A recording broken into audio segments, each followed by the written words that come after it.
Yo, what is up live? I'm gonna be eating and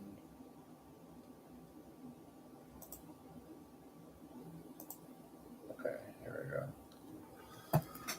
I'll be eating and reacting to this video. I'm gonna want my food and I will be right back.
So here's what I got for dessert.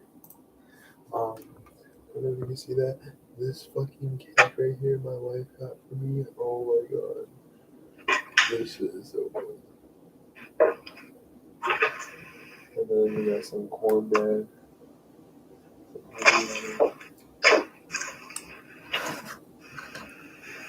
My love?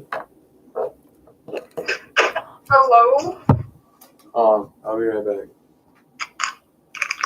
What are you doing? I'm getting food.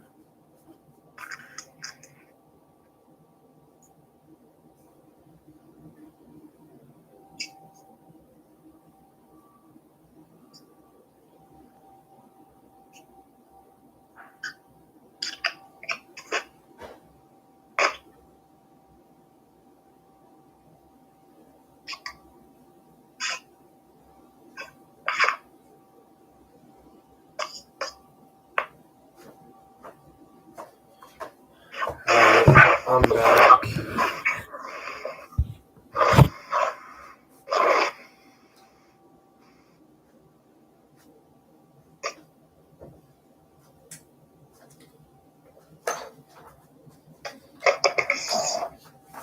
So, my love, how are you doing? Good. How are you? I'm good. I got you. What? I'm about to eat some food. I'm about to eat some of the cinnamon cake that you got me. I got you, because we went to Walmart, I got you the cookies you wanted. The cookies I wanted. Yeah, you said you wanted the s'mores ones.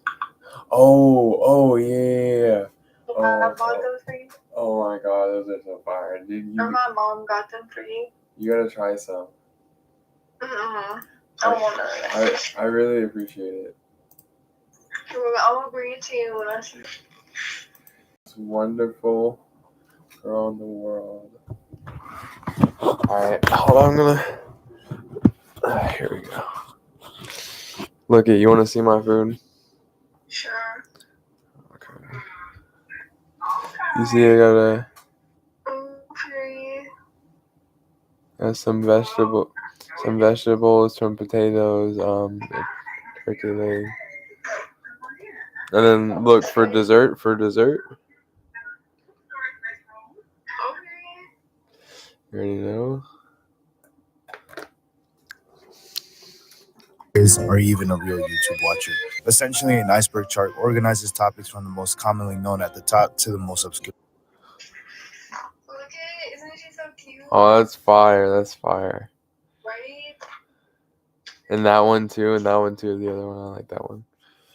I like that one. Ones at the bottom. As you move down the iceberg, the topics become increasingly mysterious and lesser known. Of course, like every other traditional iceberg, it will be split into sections starting from the top and working our way down. I will be strictly following each topic based on the most up-to-date iceberg I could find, so this is in no particular What? order other than how it's listed. I'll also add a health bar on the bottom left showing off how much I know about each topic. If the health bar is full, Oh, really? Yeah, I ordered like $100 in lashes. Damn. 100 smackaroos. Yeah, but I got like a really good deal, so. Just for Ella not to tip you? No, she paid me $30. Oh, okay. Wait, Ella might be on her shit, maybe. Is that fire or what? Yeah, period. Yeah, she heard that we was gonna go rob her and she got scared.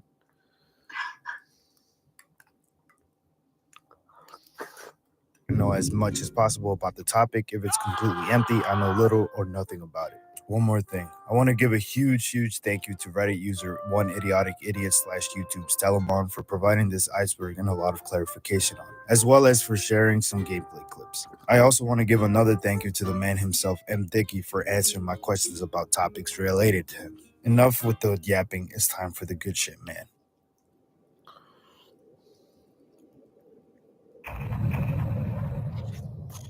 Revolution Trilogy. This most likely refers to M. Dickey's 3 wrestling games that have Revolution in the title.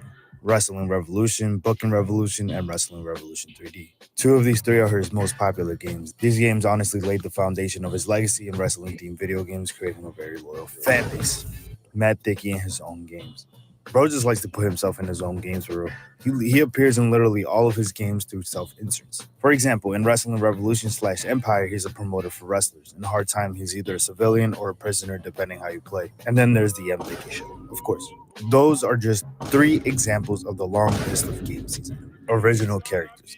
If you're an M. Dickey enjoyer, you should know that Mr. Dickey has a variety of characters in his roster, ranging from parodies of real people or fictional mainstream characters, such as Barry Rock, Barack Obama, and Jimmy Sierra, John Cena.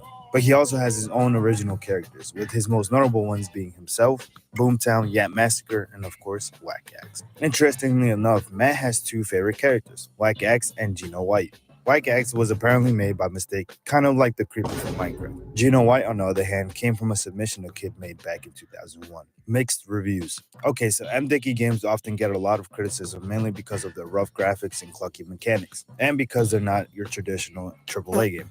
On the other hand, you have people who genuinely enjoy his game, which are the people who know how to appreciate a good game. I personally think everyone who hates on his games are a bunch of jackasses. His work is all complete masterpieces. Despite all of this, he still garnered a cult following. End of the 2D era. As we all know, Matt Dickey has a plethora of 2D mobile games available on the App Store and Google Play Store from around 2012 to 2018, with Backwards being How are you his last doing? 2D installment. Hello, editor here. This entry could Doing also be good. referring to I miss during Matt's you. early development days when he was making 2D games in 2000 to 2003, which is when he completely shifted over to 3D. He also retired in 2009 to 2011 to become an educator, then he unretired and reinvented himself as a 2D mobile game developer. Just to add more context. This is probably how many of us discovered his work and got the chance to play his games. Personally, I played his 2D he to 3 making 2D games in 2000 to 2003, which is when he completely shifted over to 3D. He also retired in 2009 to 2011 to become an educator, then he unretired and reinvented himself as a 2D mobile game developer. just to add more context. This is probably how many of us discovered his work and got the chance to play his games. Personally, I played his 2D games, enjoyed them, and have been a fan of him ever since. His entry refers to M. Dickey completely ending his development of 2D games and fully embracing 3D development. I'm pretty sure he's even mentioned in interviews that he initially thought he'd only make 2D games. I'm glad that mindset changed because his 3D games are clearly an improvement. Early 3D games. Matt has been in the game development space for a super long time. I'm pretty sure he was doing this shit even before I was born. Bro's just experienced like that. He knows what he's doing. Anyways, this is just talking about his early 3D games, which he made between 2001 and 2012, where he retired and reinvented himself as a mobile game developer. During his early 3D games run, he made a whole bunch of games, but I won't be listing them here since there's a lot. Wrestling Empire on Switch. Yeah, so this is probably one of Matt's biggest milestones, being able to release one of his games on such a huge gaming console, the Switch. Good for bro. Also, if you know, there was this console that fell big time called the Ouya back in 2014. Matt actually ported one of his games, Wrestling Revolution, to it. He mentioned that the Ouya surpassed his performance needs. I guess he liked it. Interesting, right? Matt will never work with big companies. Well, this entry kind of speaks for itself. Matt has said himself that he likes the creative freedoms that comes with being an independent developer. He also takes pride in being a self-taught game dev. In the past, he has worked with companies and it was a bad experience for him. I mean, shit, bigger companies would try and take advantage of Blood, so yeah, I honestly agree with his views on this. Pretty cool. Free publicity from YouTube critics. You've heard the term bad publicity is good publicity. Well, that's what Matt believes in. He loves any type of publicity from critics. In this case, YouTubers. No matter how much critique they give, it's always a good publicity. Political figures and games. The majority of M. Dickey games feature parodies of real fictional people, and that also includes politicians. Yes, parodies of them. That includes Donald Trump as Wally Stacks, and as mentioned before, Barack Obama as Barry Rock. Mods. Every single game has its own modding community. Even M. Dickey isn't safe. At first, the modding community was just your traditional mods like reskins or overhauling the entire game, which Matt would approve of. Then it kind of went downhill with people modding his games and being able to play the premium version of his games for free, essentially stealing them. I'll talk about it more later in the video. Sometimes there's some weird ass mods too. I don't know, I've never played any of the mods. Religious criticism. There are two games that I know of that involve a lot of religion, the New Testament and the Making of a Prophet. Both games received a lot of criticism from Christians and Muslims. Although the Making of a Prophet wasn't as well known as the New Testament, it still received a lot of criticism for its depiction of Muhammad. The game ultimately got taken down from Matt's official website, but you can still play it from other sources, so it's not completely lost. Encounters with players. M. Dickey's just chill like that. He interacts with his fans a very decent amount over the years. He's been known to directly interact with fans, answering questions or even addressing criticisms on social media and forums. Bro even answers your emails if you send him one. This just solidifies how chill he is. He's even mentioned in interviews that longtime fans from like 20 years ago are now showing their kids all the M. Dickey games, especially since one of his installments is on the Switch. We will never get an online game. There is multiplayer M. Dickey games, the most notable one I can think of being Wrestling Empire on the Switch, which uses local multiplayer. When it comes down to the online features, I'm pretty sure Matt simply won't add any type of online mode whatsoever since he's more focused on the single player side of his development. He also mentioned that he doesn't know much about online multiplayer because he himself doesn't play those type of games. Matt has tried in the past to add online to one of his games, Wrestling Empire Remix in 2011. He had two computers sharing basic information, but nothing playable since his games weren't built for multiplayer from the start. That's honestly about it.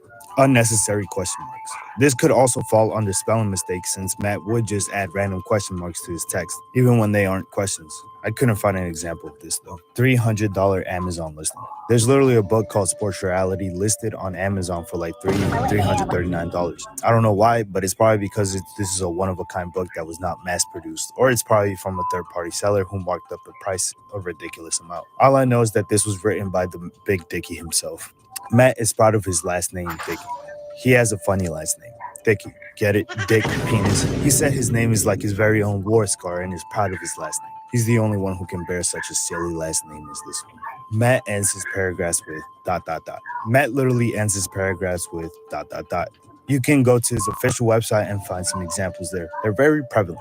Also, using the Wayback Machine, you can see he even did this during his earlier stages of his careers in the early 2000s. Some stuff just doesn't change. He was asked about this, and his answer was, "I'm always looking for the future." Spelling mistakes. There are spelling errors in Mdicky's games and on his website during his early days. He was infamous for this at the time. This most likely happened because he's a solo developer. Jesus Transfiguration. There's a clip on M. Dickey's YouTube channel of the New Testament where Jesus shows the player that he has the ability to see all the polygons and whatnot. This is more of a fourth wall break with M. Dickey Jesus knowing that they're just in a video game and that's just how the world of the New Testament actually looks like, which makes sense. Honestly, it's kind of creepy if you ask me, for real.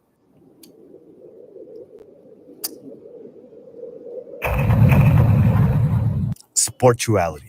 Going back to the $300 listing on Amazon. Apparently, this book is rare since not a lot of copies were made. Resellers essentially upscale the price a lot. Anyways, this book basically talks about the cultural impact of sports, personal growth, and spiritual perspectives through the lens of athletic competition. Matt wrote the book himself. That's about it. The War Zone. So the Warzone was an old popular wrestling website that featured different types of info about the WWF. News, previews, wallpapers, wrestling terms, and dates of upcoming matches. Matt used this website to upload his earlier games at the time to garner attention since he knows the site literally had everything a wrestling fan could want except for games. He immediately hopped on this opportunity to promote his work, which actually boosted him a large amount. This is one of the catalysts that kept him making games to this day. People were so interested in his work that he eventually made his own website. Thank you, The Warzone. The owner of the Warzone was too busy to keep running the site because they were already attending a university. Ultimately, the site is now completely gone, so you can't look it up. However, I do have the old URL, which you can put into the Wayback Machine if you want to have a look for yourself. Seems the site was up from 1999 to 2001. United Kingdom Wrestling removed from Empire. This was another wrestling promotion featured in Wrestling Empire that was ultimately removed from the game. This was likely due to copyright reasons or to make room for other content. However, this promotion does appear in prior wrestling games Matt made in the past. mdickey at line1.net. Yeah, this is just Matt's old email. It probably still works.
What was that?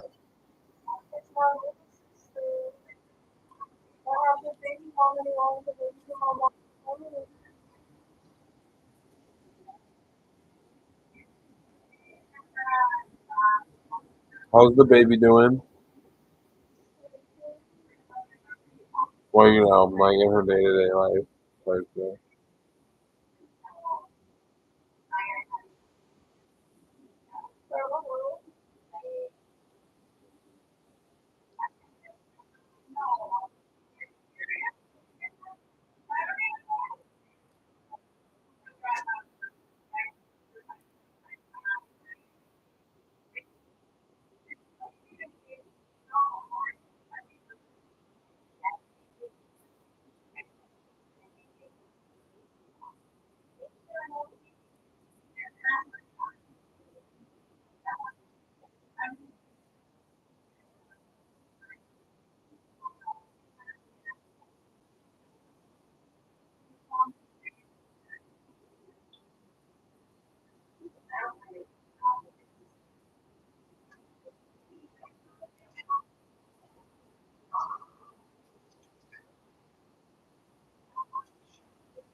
Hello? What is happening?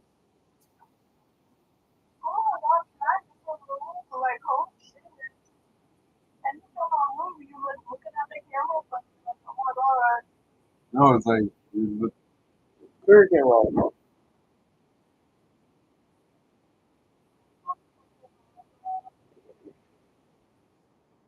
Like,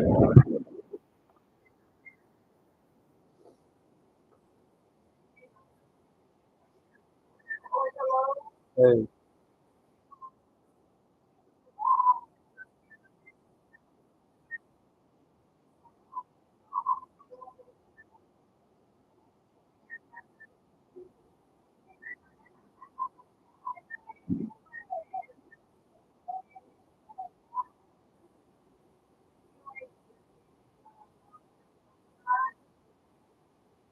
why is this such a problem for me to talk? Like, this is really what you're doing. What's going on? And it's like, I'm telling you what I'm doing. Like, you know, I think Yeah.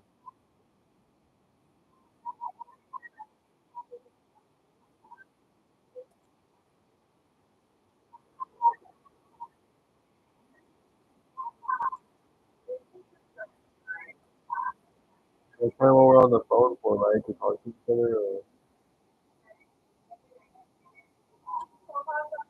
sometimes I just want to be on the phone. Hmm.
Well, now we're doing.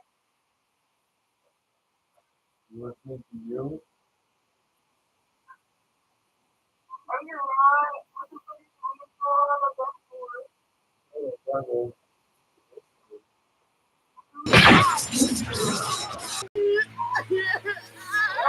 誰か助けて what お前は飾りかよモモ You only turn around and point at you. 同期 Heard 桃之助 girl. I'm not. 日和俺もお前たちに会いたかったぞ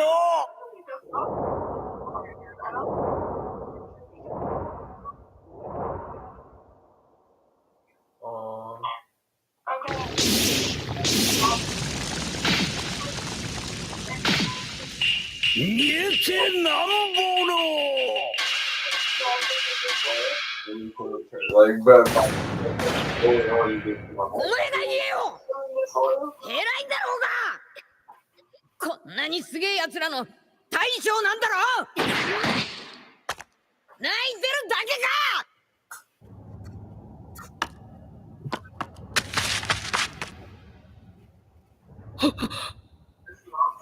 か。ここにいる者たちの思いは一つ。和の国を取り返す。拙者は和の国大名を跡取り光月桃之助である。今こそ立ち上がるのだ。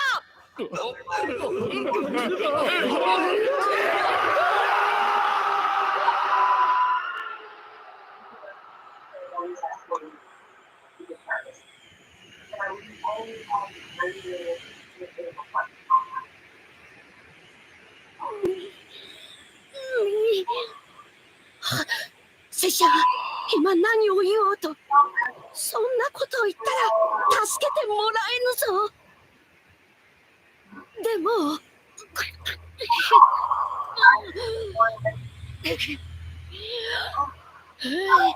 んな超えるか。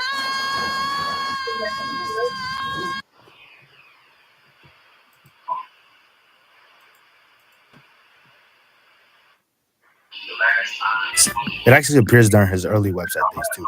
Cool. Android hate.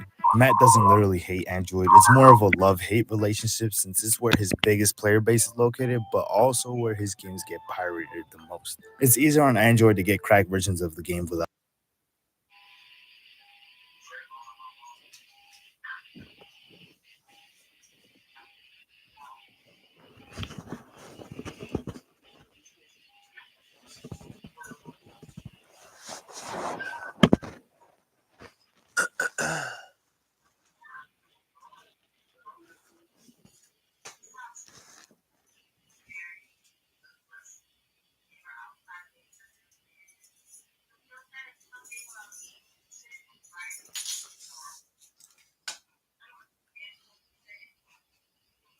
playing. Not gonna lie, I used to do this when I was a jit, but now I pay for them like a responsible adult. Interestingly enough, while digging into this entry, I found an article from when Wrestling Revolution first debuted.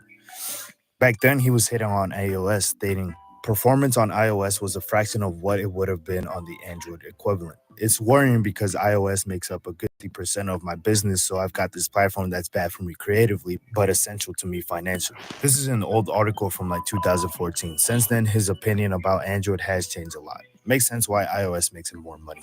Galleries. This was a feature of Matt's earlier versions of his website that included sneak peeks of upcoming games, sketches, character models, wrestling moves, etc. Correction, Galleries was used by Matt to showcase fan-made games, art, or just other people's creations. He would also showcase fan-made graphics of his games or mods that MDicky liked. This ultimately got scrapped, having a very short lifespan. Programming can fuck off.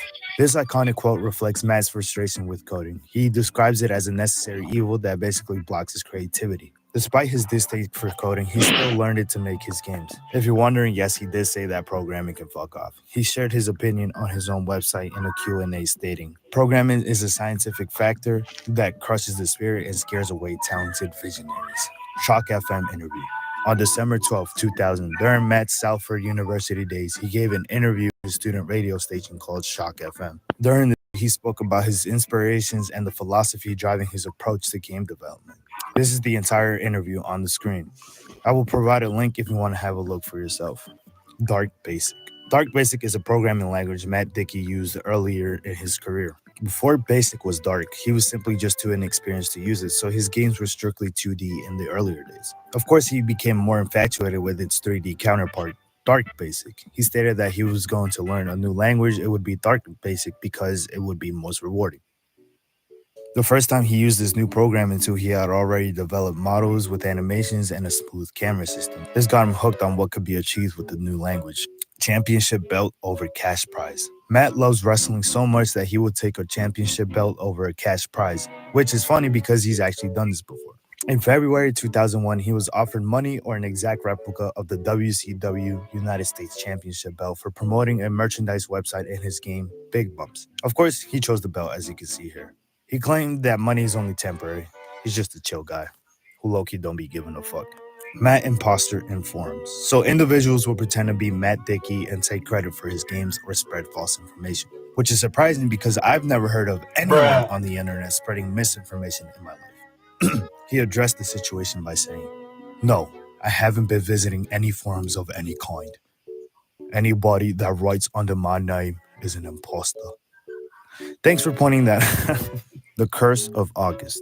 This is an interesting one. This is basically all of Matt's up and downs in his career throughout the years, and comically, they all happened during the month of August, which is why it's called The Curse of August. Let me break it down for you. In the realm of the electronic. All right, for real this time. Just a quick warning, I'm yapping up a storm in this one. Skip to this timestamp if you ain't trying to hear all that. August 2000. This month marked the beginning of M. Dickey's development journey. He discovered the IV Studio, which allowed him to move from text-based games to graphical ones. His first wrestling game was a hit, downloaded 15,000 times within 24 hours, and this established M. Dickey as a good game developer. August will later become a difficult anniversary for the upcoming years. August 2001, Creative Limbo. DIV Game Studios reached its limit, forcing Matt to explore new programming tools like Blitz and Dark Basic. Bro was struggling to master these tools, leaving him in a creative rut with no major projects completed. Fans grew skeptical of his ability due to the lack of updates. His creativity resumed only after Blitz introduced new features later that year. August 2002, Catch-22 situation. Matt was working on two promising projects simultaneously, his first 3D game and a 2D wrestling simulator. Just before the completion, his monitor burned out, halting progress. He couldn't earn any money to fix the situation without finishing the games. He managed to buy a cheap secondhand monitor with the little money he had left, allowing him to release the games in time before Christmas. August 2003, the M. Dickey No-Show. Federation Wrestling sequel Federation Booker faced publisher mishandling, forcing Matt to self-publish. His laptop froze while working on the M. Dickey show, leading to data loss and delays. Despite setbacks, the game engine became the foundation for Wrestling Empire. August 2004, Fade to Black. Matt's laptop screen burned out after a year of use, halting work on Sure Shot 3D and other projects. This delay stretched development time, leading to negative reception due to high expectations. Despite this, the project laid the groundwork for future successes. August 2005, brought into the Encore. Matt's laptop screen failed again, forcing him to buy a new computer. Things got worse when the company he ordered from went out of business, leaving him without a computer or his money. Profits from his Tour of Duty compilation eventually funded a new laptop, but his work and website suffered a popularity dip. Conclusion. Matt views these setbacks as a necessary part of growth, emphasizing resilience and determination.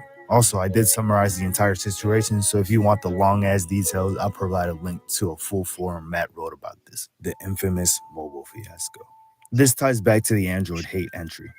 According to Matt and the iceberg description, this started in late 2018 when some of Matt's quote-unquote fans emailed him asking why the premium version of his games was already downloaded. They admitted to using a trusted third-party source for a cracked version of his game with premium unlocked. Obviously, this made Matt upset. What I'm referring to is this video that's playing in the background now. This person specifically asked Matt some questions where M. Dickey stated that he was already retired. The rest of the video is just this person justifying why people download cracked version of Matt's games, which is unfair to Matt, of course. According to Matt, one fan even asked how to quote-unquote support him while playing a cracked version of his game. This led to a spiral from Matt about losing money due to modders, particularly Android users. Reportedly, Matt even made a video considering pulling his games from mobile together. However, that video is lost. The fallout included Matt canceling planned projects like a Red Dead-style cowboy sim, a G.I. Joe-inspired military sim, and a space exploration sim. He also dropped 2D game development earlier than intended. Matt had a mod section on his website for his games, but he ultimately got rid of it because of the modding issues going on. He completely retired from the game development because of this. Maybe. Matt used to not capitalize I when referring to himself. This one is self-explanatory. Around 2001 to 2003, instead of capitalizing his I's, he would just keep them lowercase. This was just a unique writing style that he had. He eventually stopped around 2004 to 2005, I'm pretty sure. mdickey.com down throughout 2002. This one is self-explanatory. This is especially evident when you try to look through his website using the Wayback Machine. You'll find gaps and save snapshots. The reason why this happened was because Matt was experiencing software issues since he was moving to a new computer. This was all resolved in the same year with the website being back up. T breaks to prevent computer from crashing. Since Matt was such a hard fucking worker and had an old ass laptop, it would often overheat. He would take frequent breaks to let it cool down, indulging himself with the most British cuisine of all time, tea. Is there an alternative for games too? This is talking about an article called Independence Day, which essentially just talks about Matt's philosophy and approach to game development. This specific article compares indie games and indie music in certain aspects, especially comparing it to Nirvana's music. Now, this entry refers to a particular spot in the article that states, is there an alternative for games too? And there's an image of Kurt Cobain next to Matt. I'm positive it meant that if there's an alternative in music, then there must be an alternative for games as well, which is why Matt is the star in this article since he's an indie dev who's basically not following the norm for game development, just like Nirvana did with their music. Yeah, that's about it. Evolution of the mod page. In the early days, modders focused on simple reskins and minor tweaks to Matt's games with limited support from Matt. The community relied on unofficial tools and forums to create and share their work. By the early 2000s, as the community gained popularity, Matt took notice, and in the mid 2010s, Matt had implemented a separate section on his website showcasing mods that the community made over time, providing download links as well. He would even provide some guidance for modding his games if he asked. He also began providing source codes for some of his games, making modding more accessible. This support was strictly for those interested in modding his games, and just that. If not, there's legal trouble somewhere in there too. However, he did end up removing the entire mod section of his website because of the big mobile fiasco thing that happened, since it ended up with people stealing his games or just modding them without having to pay for them. Before getting rid of the mod section altogether, he had this to say when clicking on the mod section of the website. Today, Matt still holds a high view in the modding community. He even hires some modders to keep stuff like Steam Workshop working. Anything outside of that, he doesn't support or consent to, since again, it just leads to people stealing his games. Definitely a weird evolution. Games banned in certain parts of the world. According to this tweet Matt posted a while back, some of Matt's games are banned in certain parts of the world. The games at the time that were banned are, of course, the New Testament, banned in India and Pakistan due to religious intolerance. Hard Time, School Days, and Backwars were also banned later due to similar reasons. The original characters could have looked completely different. So yeah, during Matt's earlier days, he used a bunch of different techniques to create characters and manually as well. He'd grab screenshots of existing characters, distort them beyond recognition, then polish and redesign them into something unique.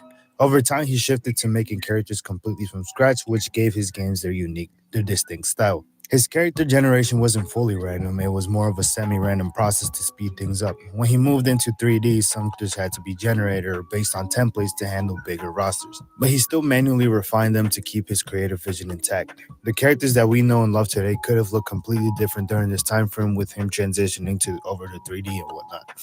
The Yoga of Jesus, Understanding the Hidden Teachings of the Gospel. The book is a controversial book.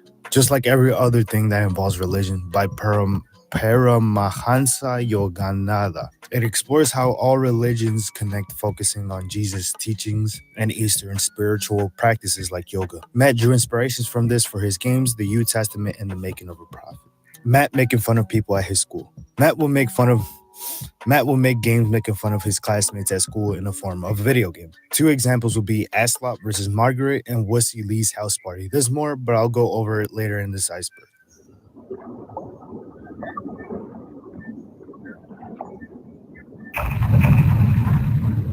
Game requests.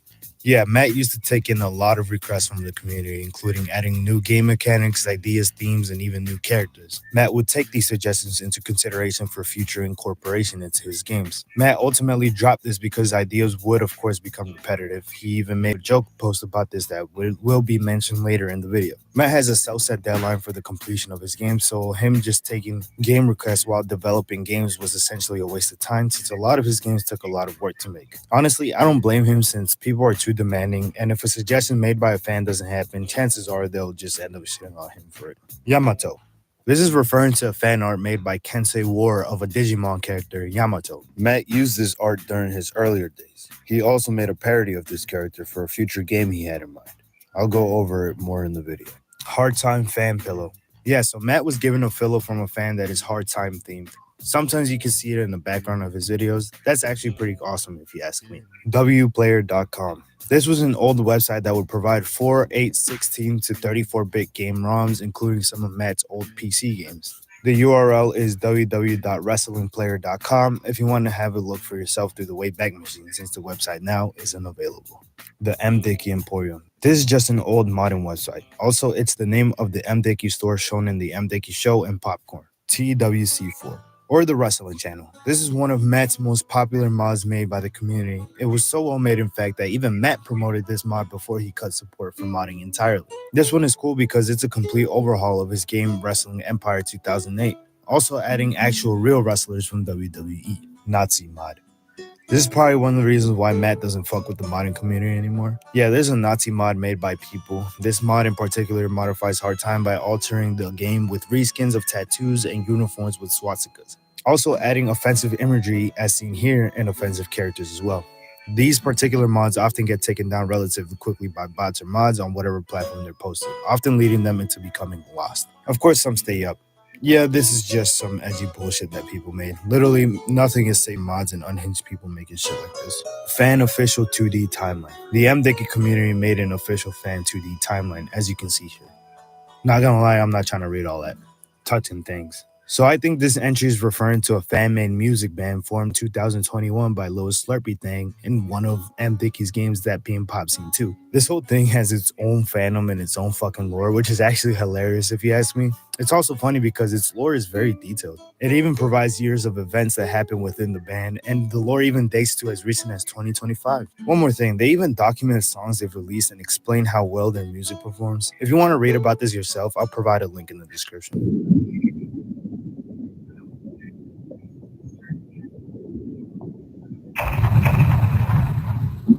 Wolves. This is an artist by the name of Von Wolves. They're responsible for making the 3 tracks for Wrestling Empire, those being My Time, None of you people can tell me to stop.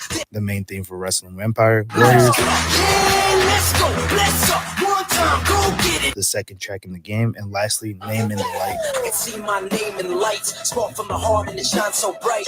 the 3rd track. Sick Logic. This is the band that is responsible for making the iconic Wrestling Revolution main theme song. The song itself is called Broke. Unknown singers. During Matt's early days, almost all the audio you hear in M. Dickey's games was compromised by himself.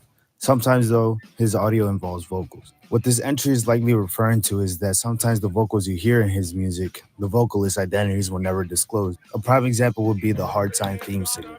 So some songs you hear vocals and most likely come from royalty-free audio websites that 90% of the time almost never share credit for who sang the audio, which of course leads to unknown singers. You can hear a lot of the uncredited vocalists in M. Dickey's wrestling game. Most of the music that you hear now from Matt is owned by Matt. Some aren't, however.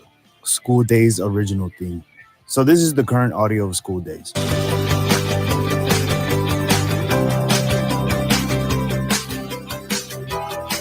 And this is the original.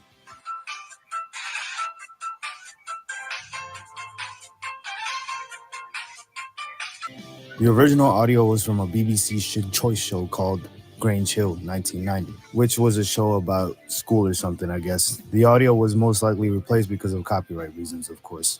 Our Mageddon. So this is a track in M. Dickey's game Wrestling Encore. The music is from Vengeful Blessings. And for the pledge. Pledge to our grievance. They pledged their allegiance to body bags, drag, rub the ignited rates of hysteria, corpses, and to those who are subject to indigenous land. Listening to the song itself, you hear it's a bizarre track. However, it does have a meaning. It's essentially a political hip-hop track aimed towards the Bush administration and includes clips from the M. Dickey Show. Apparently, this was written for Matt. However, Matt doesn't own this song, interestingly enough. Rolf Otto Rogala. This is an interesting one. Going back to the unknown singers entry, Matt actually samples the vocals from the song called The Music, The Message. The artist's name is Rolf Otto Rogala. He samples a part of the audio to use it in one of the themes in Wrestling Revolution. Take a listen. I'm the bigger man with a bigger plan. Yeah, I'm a bigger man with a bigger. I'm the bigger man with a bigger plan. Yeah, I'm a bigger man. Yeah, this kind of spins back to unknown singers since a lot of the vocalists are left uncredited. The Hard Time singer is a woman. The identity of the singer is still unknown. However, Matt did reveal the singer is a woman. It's just that the vocals are pitched down to fit the aesthetic of the game, which is fucking crazy. I always thought it was some middle-aged black man. Take a listen.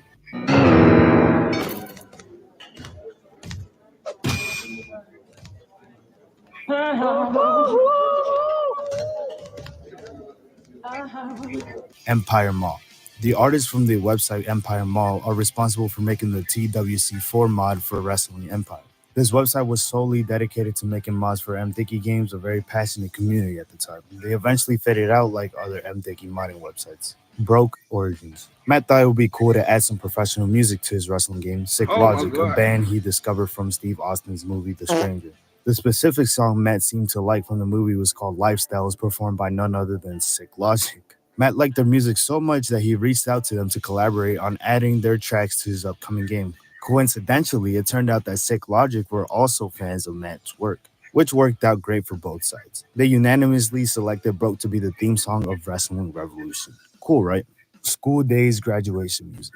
When you graduate from school in school days, a copyrighted song will play, Simple Minds, Don't You Forget About Me, which is interesting since this song is most definitely copyrighted, but that will play.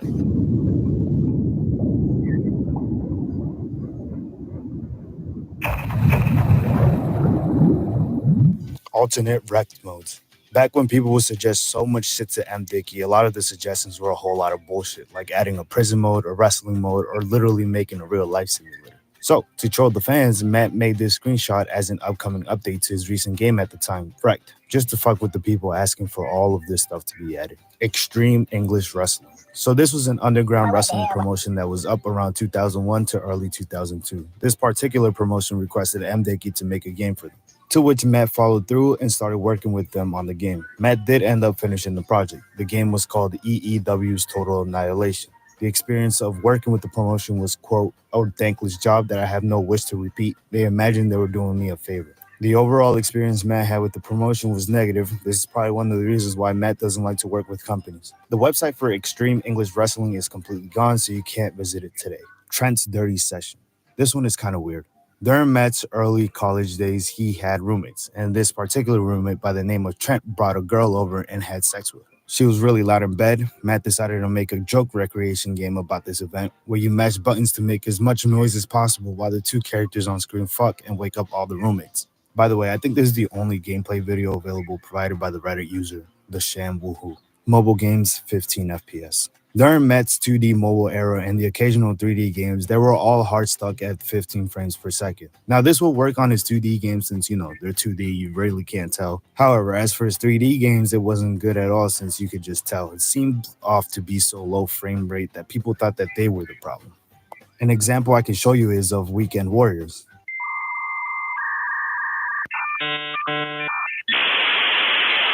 Yeah, it's that bad.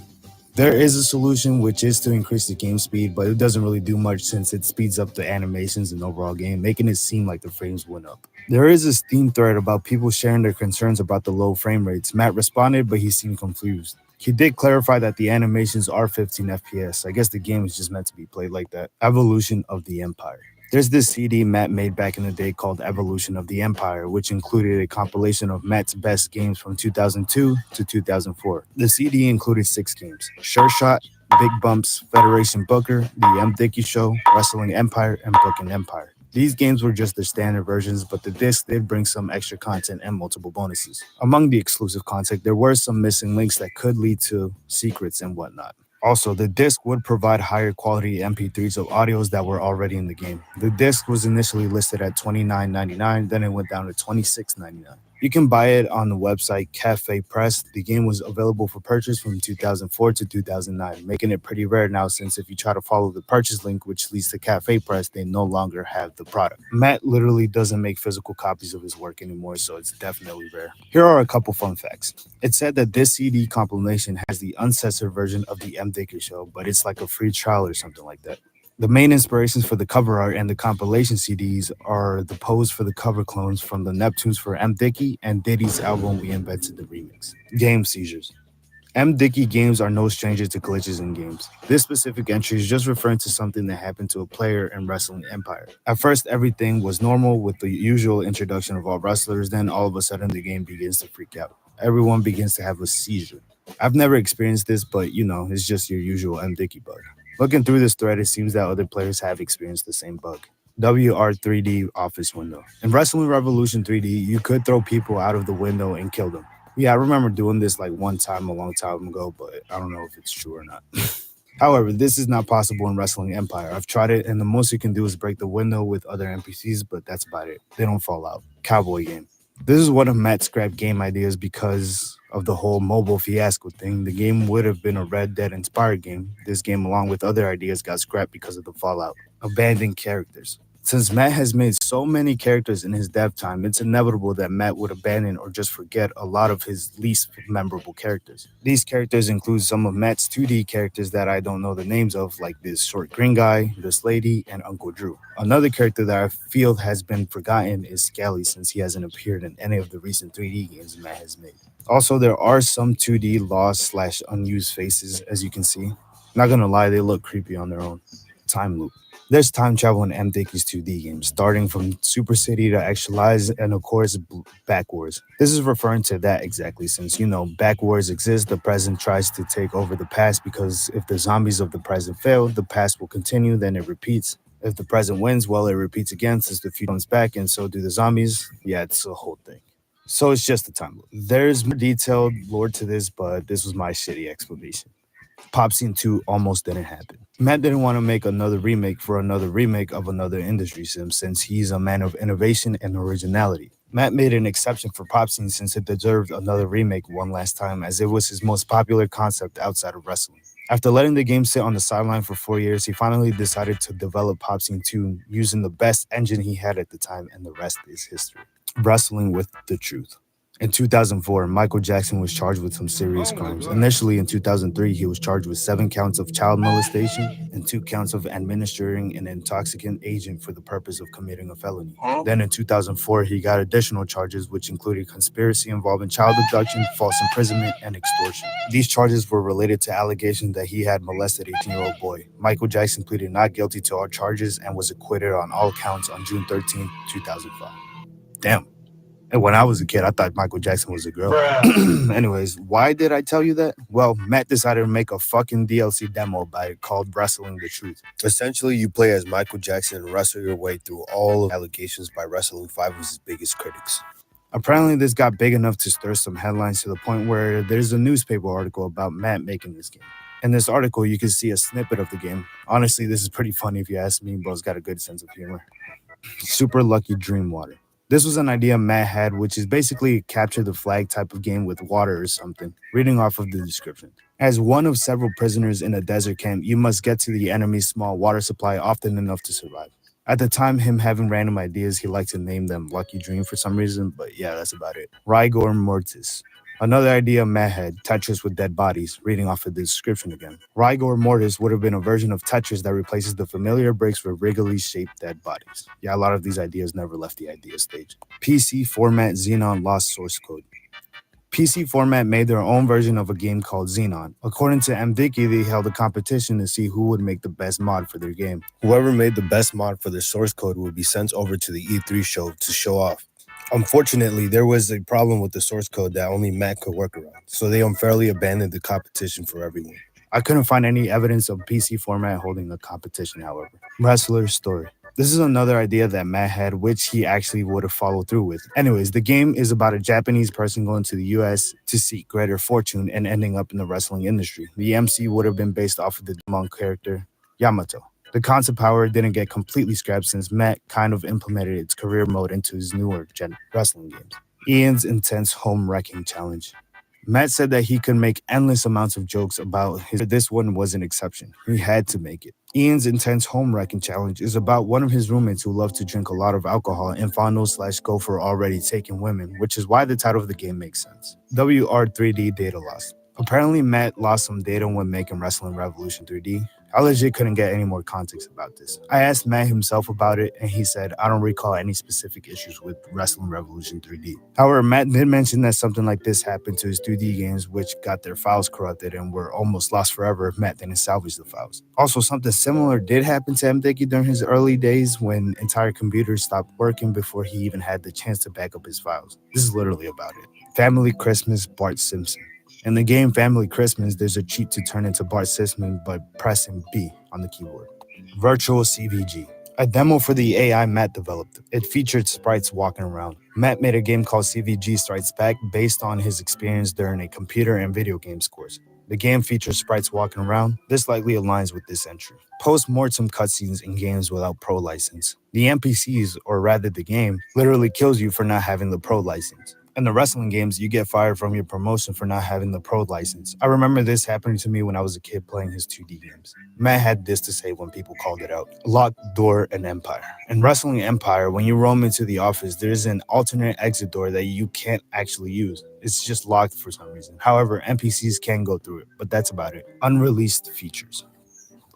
This one is self-explanatory. Just like every other game, it's inevitable that ideas or features just simply go unreleased. Limb loss. Matt sometimes includes limb loss in his games. The earliest instance that I can think of is in Hard Time, where you would lose a limb randomly during an ass beating. The most bloody instance and most violent gore is in Hard Time 3 when you max out the gore settings. Moksha.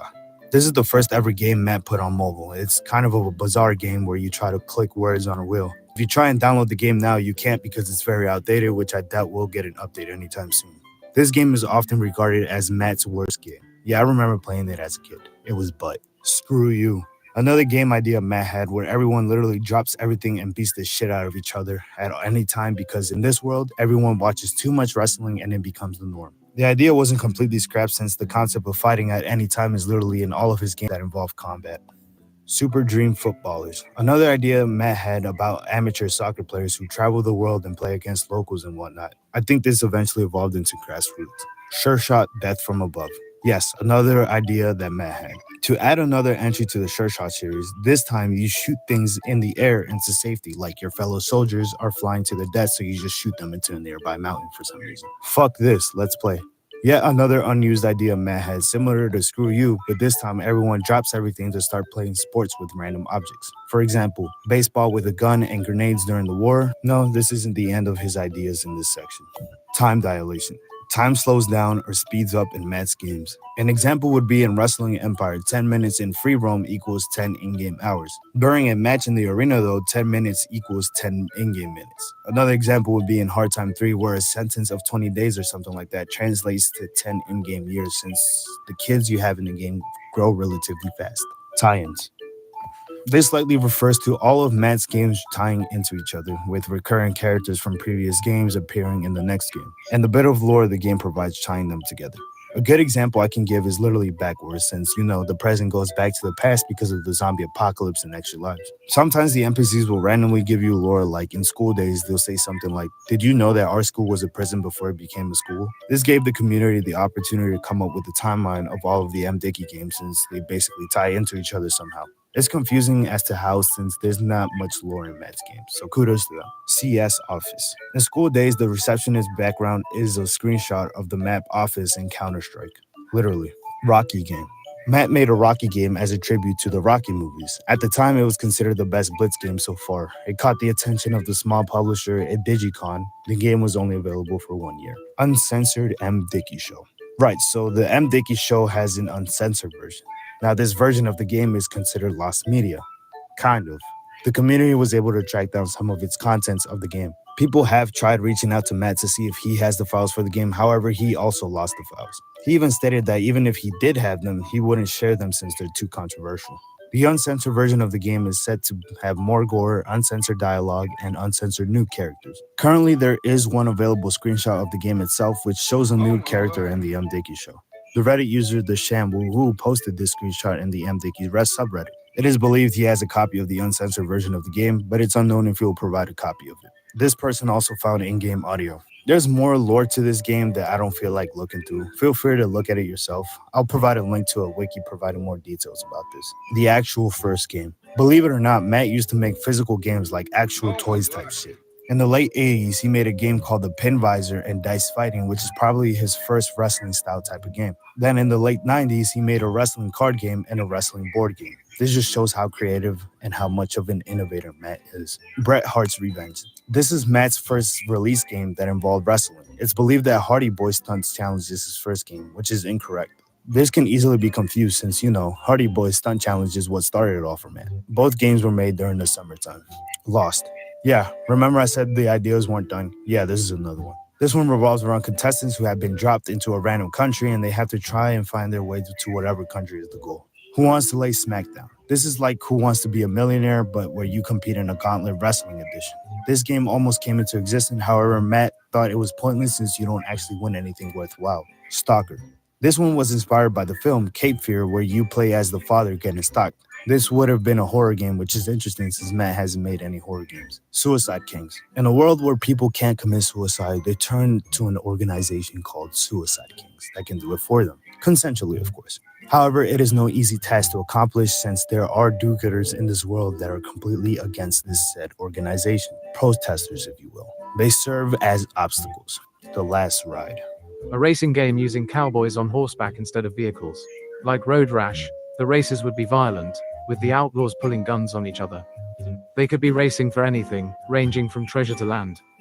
Basically, it's Mario Kart with guns in the Wild West. Park Life/Death. This is that one game Super Dream Footballers, but it got renamed to Park Life. This actually was released apparently with freaking updates at the time. Eventually the game died. Matt scrapped the idea, which eventually turned into Grassroots. Red Dwarf. This game is inspired by a British sitcom called Red Dwarf. The actual game is called Space Bums, a group of retards stranded in space. Scally's origin. The character Scally was created for a series of games where he goes through a series of misfortunes. He would be called Poor Scally in these games. These are the games that he would be included in. These games would never come into fruition, however, his legacy will live on in the future Dicky games as an NPC. Yet Massacre's origins. This is like my third time repeating this, but I might as well. So somewhere back in the day, Matt had a game idea that involved Japan and a fictional teenager. This character is inspired by another character in Digimon named Yamato. This character would be from Japan seeking fortune, so he moves to the United States, in which he ends up in the pro wrestling career somehow. Just him being from Japan and having a different culture and value system from the US would have been an interesting take on wrestling, I guess. I don't know. Okay, so Yat Massacre is literally a parody of Yamato. Cool, right? Apparently everybody thought it was a parody of Goku, but nope. Personally, I had no idea who he was based on and thought he was just an original character until now. But yeah, cool since it gives a backstory to Yat Massacre now. Family Christmas was a fan request. Apparently this was a fan request game because at the time, Dicky community enjoyed lighthearted, festive games that he made. I couldn't find exact evidence of this, so take it with a grain of salt. Who Wants to Be a Millionaire? Inspired by the show of the same name, but it's religion themed, centered around the 6 major religions. Whack Axe is Bret Hart. Initially, Whack Axe was going to represent Bret Hart. Matt accidentally made Whack Axe by painting his entire torso pink. He calls it a happy accident since he was happy with the results.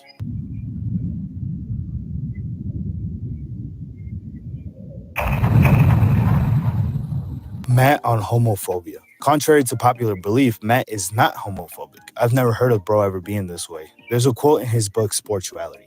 We've got a long way to go before we can complain that there's too much love in the world. There are certain references in this game that may seem homophobic, like Bathroom Bill. The Rock, Justin Liger, and Bret Hart are Matt's favorite wrestlers.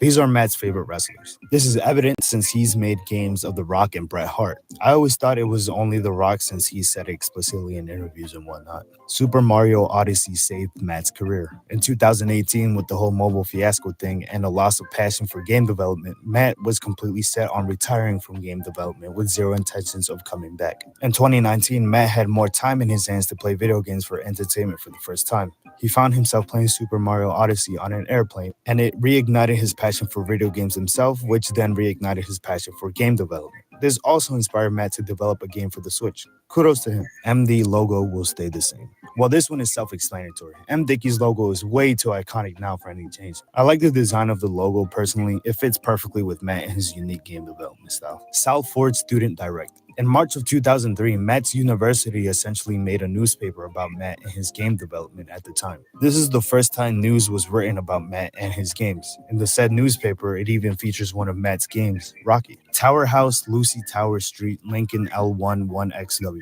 This is an address in the UK. It's a financial consultant office. It's where Dicky registered his business as a company under Dicky Limited. That is where essentially Matt Dicky is at, if you get me. This doesn't literally mean he has an office there at that location. It's more of a virtual office. You can find him mentioning that address multiple times on his website before it became barren. Develop Magazine. This is the magazine that was shown in the prior entry of the iceberg. Go back to this timestamp for the details. If I explain this, it'll just be me repeating myself. MAT28650000. The reason why Matt doesn't spell his name with 2 T's is because arcade machines only accepted 3-letter names. The number next to it is his score. Stuart Dickey. This is Matt's only relative that he's publicized. That is his brother, by the way. He is mentioned in his book Sportuality and is a manager in Reach. He hasn't appeared in any other game since. In a way, Matt made a parody of his brother. Maybe. Matt pays respect to Americans after 9/11. Matt had this to say to the American people after 9/11. I'm not reading all that. Well, you may have noticed that I've temporarily Americanized my logo as a mark of respect. I may be British, but it's common knowledge that at least 80% of my audience is American, so I felt I should address it in some way. Being a huge wrestling fan for the past 10 years, whose only heroes are American, I have developed a lot of admiration and respect for the country. It has long been my intention to move to America, and fortunately my career in video games is proving to be the perfect excuse to do that. When that time comes, I will have the honor of living in an America that has overcome this tragedy and grown stronger still.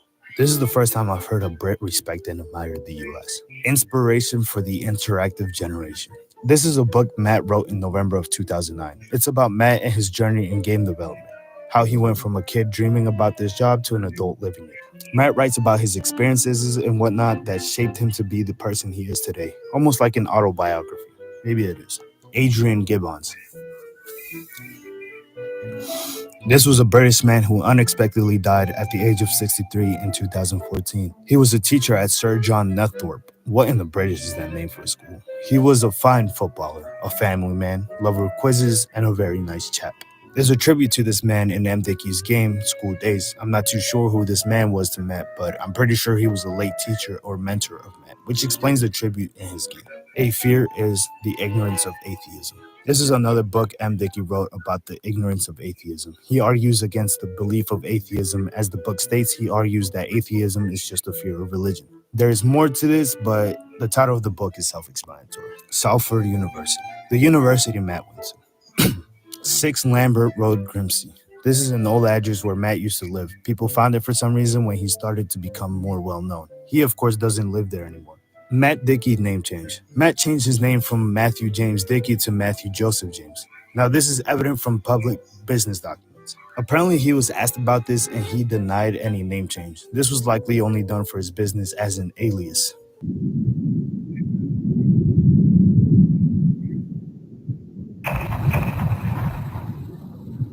Legends recycle dead people. Wrestler Factory. This is a theory where the promotion Legends, essentially the Federation, sells the dead wrestlers to Legends to recycle and make new wrestlers. Usually the contract for these wrestlers is 0 weeks since it's a one-time payment and it goes straight to the promotion. When there's a new wrestler, it's often shortly after one dies, and it's an amalgamation of random wrestlers randomly becoming popular. This is evidence, and sometimes the game will say that Legends contracted a dead wrestler for -1 week. This is how the game repopulates itself with more NPCs, but this is just a theory. A game theory. Everybody is depressed. When you play an M. Dickey game that involves sanity, you can see how easily your character goes apeshit and starts attacking people. Why does this happen so easily? Well, because everyone is depressed or something, and they decide to beat everyone's ass. We are all programmed to kill. What happens when we lose our minds? All of the M. Dickey games are literally about dropping everything and fighting each other. Essentially, every single NPC is programmed to kill each other. The only time this instinct doesn't control the NPC is when the player is controlling the character. When it does happen, it's when the character loses its sanity and starts attacking everyone. This theory also suggests that there is no free will unless controlled by the player. The crowd can't see the matches. The crowds in M. Dickey's 3D wrestling games are all 2D sprites. Realistically, if you were a 2D being, you wouldn't be able to see anything in the third dimension. So the 2D sprites in the 3D games literally wouldn't be able to comprehend what they are seeing. But they still cheer though. M. Dickeyism. It's evident that the M. Dickey universe has its own economic system/political ideology. It has its own capitalism, political system, and libertarianism, etc., but in its own unique way. Cloning. A theory that suggests cloning. There are puppeteers in the M. Dickey universe that takes the corpse of dead bodies and kind of clone them, making them into random creations that don't correspond to what the NPC is supposed to be. For example, a water superhero throwing fire at you. This, of course, explains how the game regenerates its characters. The Truman Show in video game form. This one suggests that everything in the M. Dickey universe is just some big TV set for entertainment. This makes sense since you see 2D cardboard audiences, painted backgrounds, etc. The 2D games are a film franchise. In Hard Time 3 and Old School, if you go into the cinema, you can see the 2D games being played on the big screen as entertainment. You can also see them on the arcade machines that you can play with. Little do the NPCs of the 3D games know that these movies aren't too far from their reality. Matt's wrestling industry is a political allegory. The theory suggests that Matt Dickey's wrestling games represent a political allegory where the wrestling industry reflects real-world political systems. The backstage politics, alliances, and rivalries in the game symbolize societal hierarchies and pursuit of power, showcasing deeper social themes beyond just wrestling. Absurdity as a form of realism. The idea behind absurdity as a form of realism is that the over-the-top chaos in the M. Dickey games actually mirrors how unpredictable and messy real life can be. Matt once said, "You have to rewire your brain to accept the absurdities I'm going to lay out," which shows that he purposely uses absurdity to make his games feel oddly realistic in their own way. Moral ambiguity. The theory of moral ambiguity in Matt Dickey's games highlights how players are often faced with choices that lack clear right or wrong answers, reflecting real-life ethical complexities. Games like The New Testament or Hard Time challenge players to navigate difficult scenarios, whether it's using power responsibly or surviving in harsh environments, forcing them to reflect on the consequences of their actions, like getting arrested and then having them cut your fucking limbs off. This ambiguity mirrors the unpredictable nature of morality in the real world. Yeah, I'm the thinker. We have been playing the true life simulator the whole time. People basically want a life simulator, but this won't happen for one reason. Math games are a metaphor for the life of an outsider in the gaming industry. God is watching, cosmic theory. This one kind of goes back to the Jesus transfiguration thing. The world in the game is an experiment by a godlike figure that puts everyone through challenges. This God could literally just be Matt himself. Yeah, that's the entire iceberg. I'm a huge fan of M. Dickey, so yeah. Thanks to Reddit user r/idiot. Thanks again to Reddit user r/1idiotic idiot, YouTube Telemon, and of course the man, the legend, Matt Dickey himself. Reach future fans, A&Rs, and beyond. Introducing Buzzing, fan-powered playlists based on what real fans are playing, replaying, and playlisting in indie, rock, metal, pop, hip-hop, rap, R&B, and electronic. Subscribe to Artists or Artist Pro to earn your spot on Buzzing. Because in music, it all starts on SoundCloud.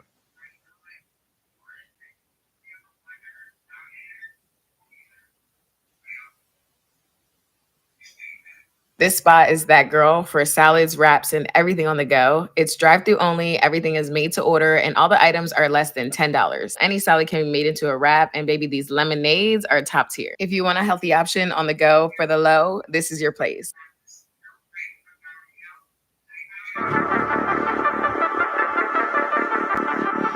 With a game as huge and as old as Team Fortress 2, you have to take a step back and consider just how much content has been created over its 16-year-long lifetime, from not only Valve, but by one of the largest and most dedicated online communities.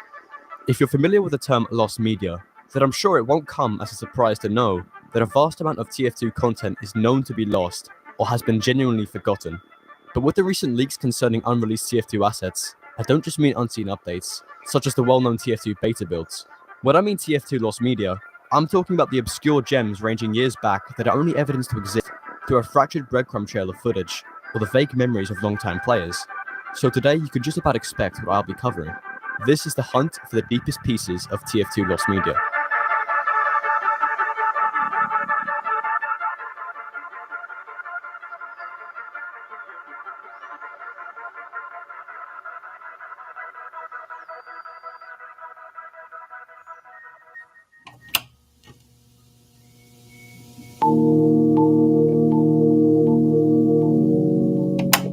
Starting us off is a peculiar case of TF2 having crossed over the boundary that separates SFM with real-life media production.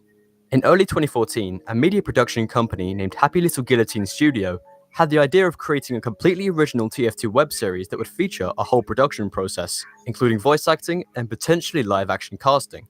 HLG were not strangers to producing high-quality media, as they have since been contracted by big names such as Warner Bros., Netflix, and MTV to create original live-action productions. So the creation of an SFM project based around Team Fortress 2 was slightly out of the usual production routine for the studio. The project was named Escape from Team Fortress, being funded by Machinima, who had a lot of experience contracting individuals as well as companies to create video game-oriented media, especially animations and skits surrounding Team Fortress 2. It was to be a tedious process to create a TF2SFM web series that would fit the style of an episodic television show, reminiscent of what people thought Valve and Adult Swim were doing back in 2012, when the rumors of an officially licensed TF2 cartoon were making the rounds. Of course, that only ended up being a commercial for a Venture Bros collaboration, so as far as HLG Studios knew, their soon-to-be TF2 show was a complete first. Escape from Team Fortress was planned to have 8 episodes, all revolving around a plot in which 3 friends named Gary, Simon, and Alyssa were to reunite for a game night, ending up transported into the world of TF2.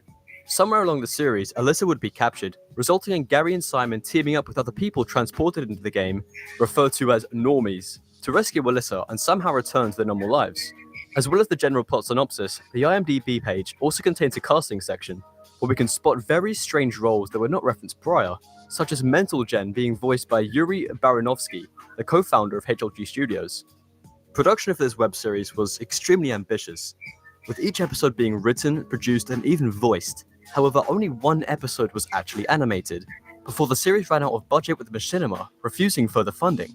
This is where the series has left off, with all 8 episodes being lost, spare for a small trail of evidence we have that shows us the animation existed in the first place.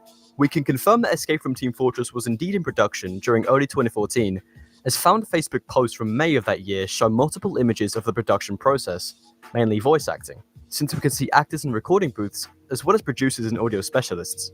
Later into the month, we can spot a very noticeable update post for the series, citing that the first episode is inching ever closer to completion.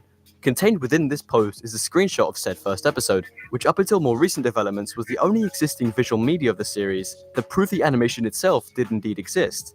This image served as the basis for the whole spectrum of community speculation regarding the series for the better part of a couple years, until actual footage was uncovered, more on this in a minute. Sometime around 2016, Lost Media Wiki user F. Feathers was able to contact HLG Studios in hopes of retrieving information surrounding Escape from Team Fortress, as the IMDb page as well as the screenshot was the only evidence that pointed to the existence of the series.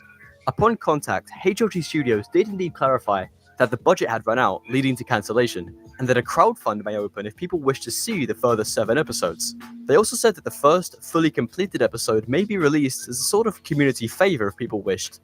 Check out how this app helped me buy whatever I want in my favorite game. Unlimited money makes it so you can get what you want from the game, right from jump, without the grind. Let me toggle this in Starfield real quick. Look at this 6 ship I was able to get, and I didn't even have to go on 50+ missions to earn enough cash. Now watch me toggle it on GTA 5.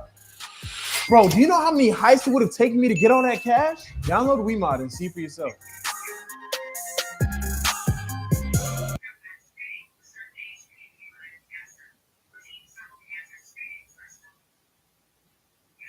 Okay, if there's one AI site builder you need to meet, it's this dope tech from Wix. Now this whole flow is a conversation, so your words actually build your website. I'm going for a store. And after a free-flowing conversation, I get this detailed site brief. And just like that, my first draft is ready. Now that's dope. Next, you can really get in there and style it your way. Here's the fun part. You can regenerate this whole thing over and over, or you can tweak something specific, like your layout. Let me describe what I had in mind. Yeah, that's fire. If there was ever a time to speak life into your dreams, it's right now using the Wix AI website builder.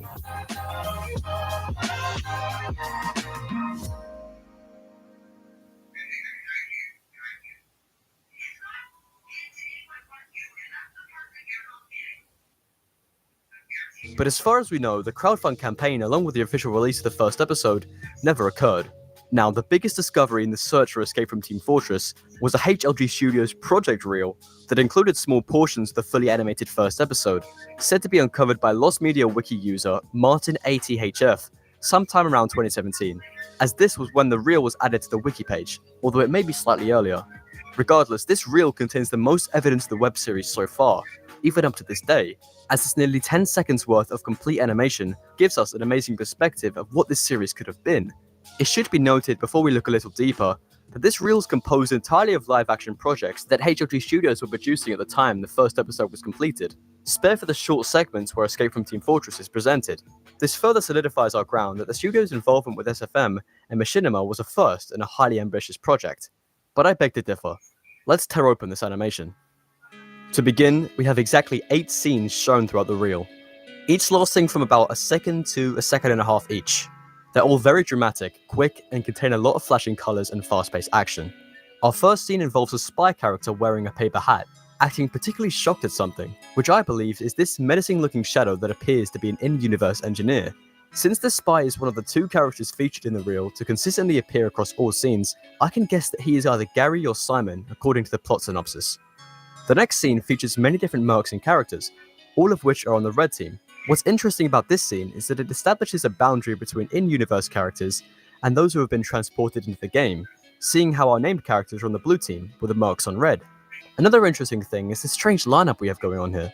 The soldier in the foreground seems quite normal, giving off a friendly wave, while we have 3 heavy variants, one of which is a robot, a standard sniper and his female counterpart, a robotic pyro, a strange-looking engineer, a standard scout, medic, and another crouching soldier with a bandage.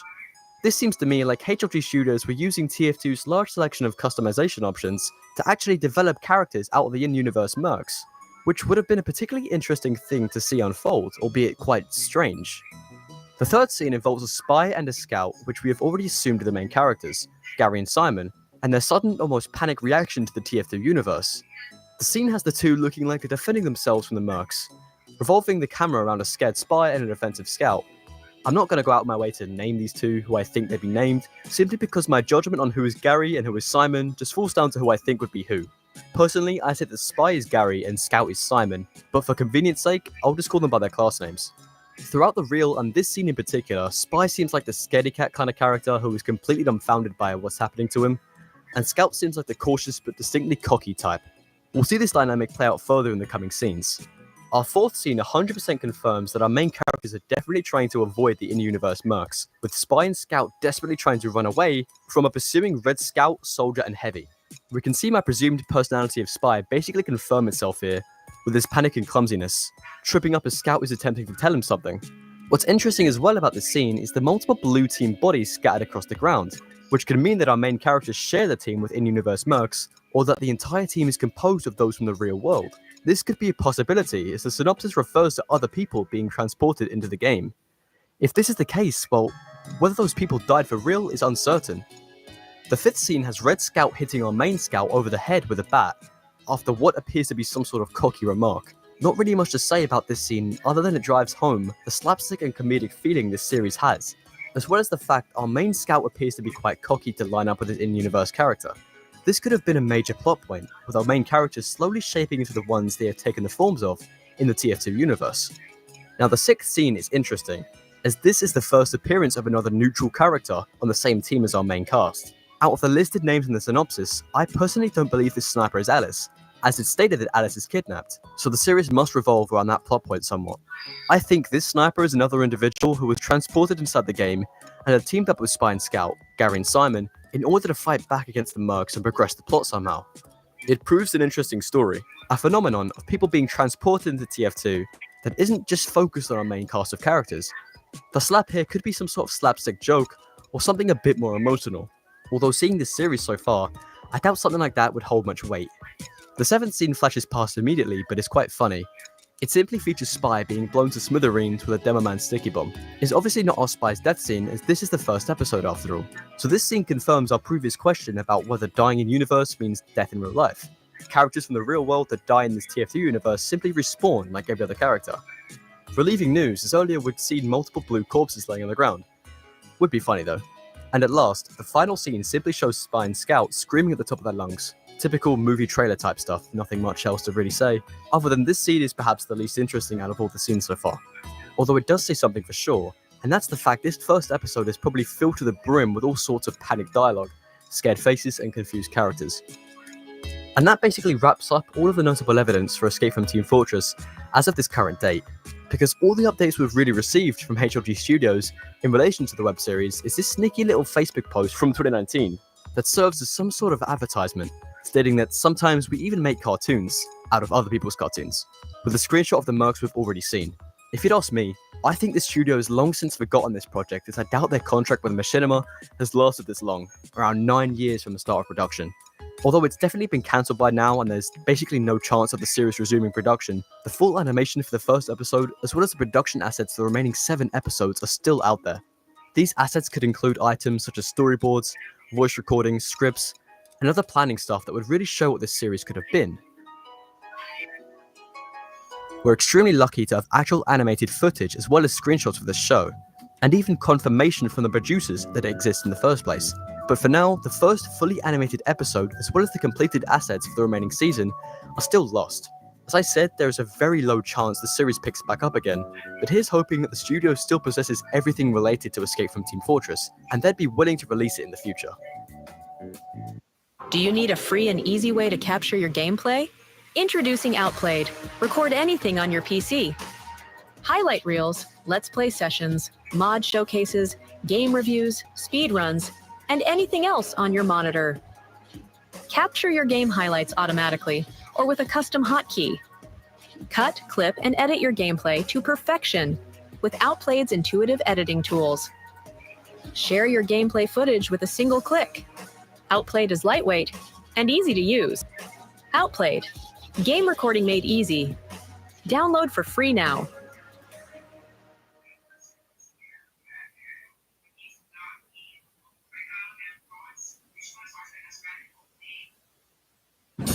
If you look after the Hurricanes,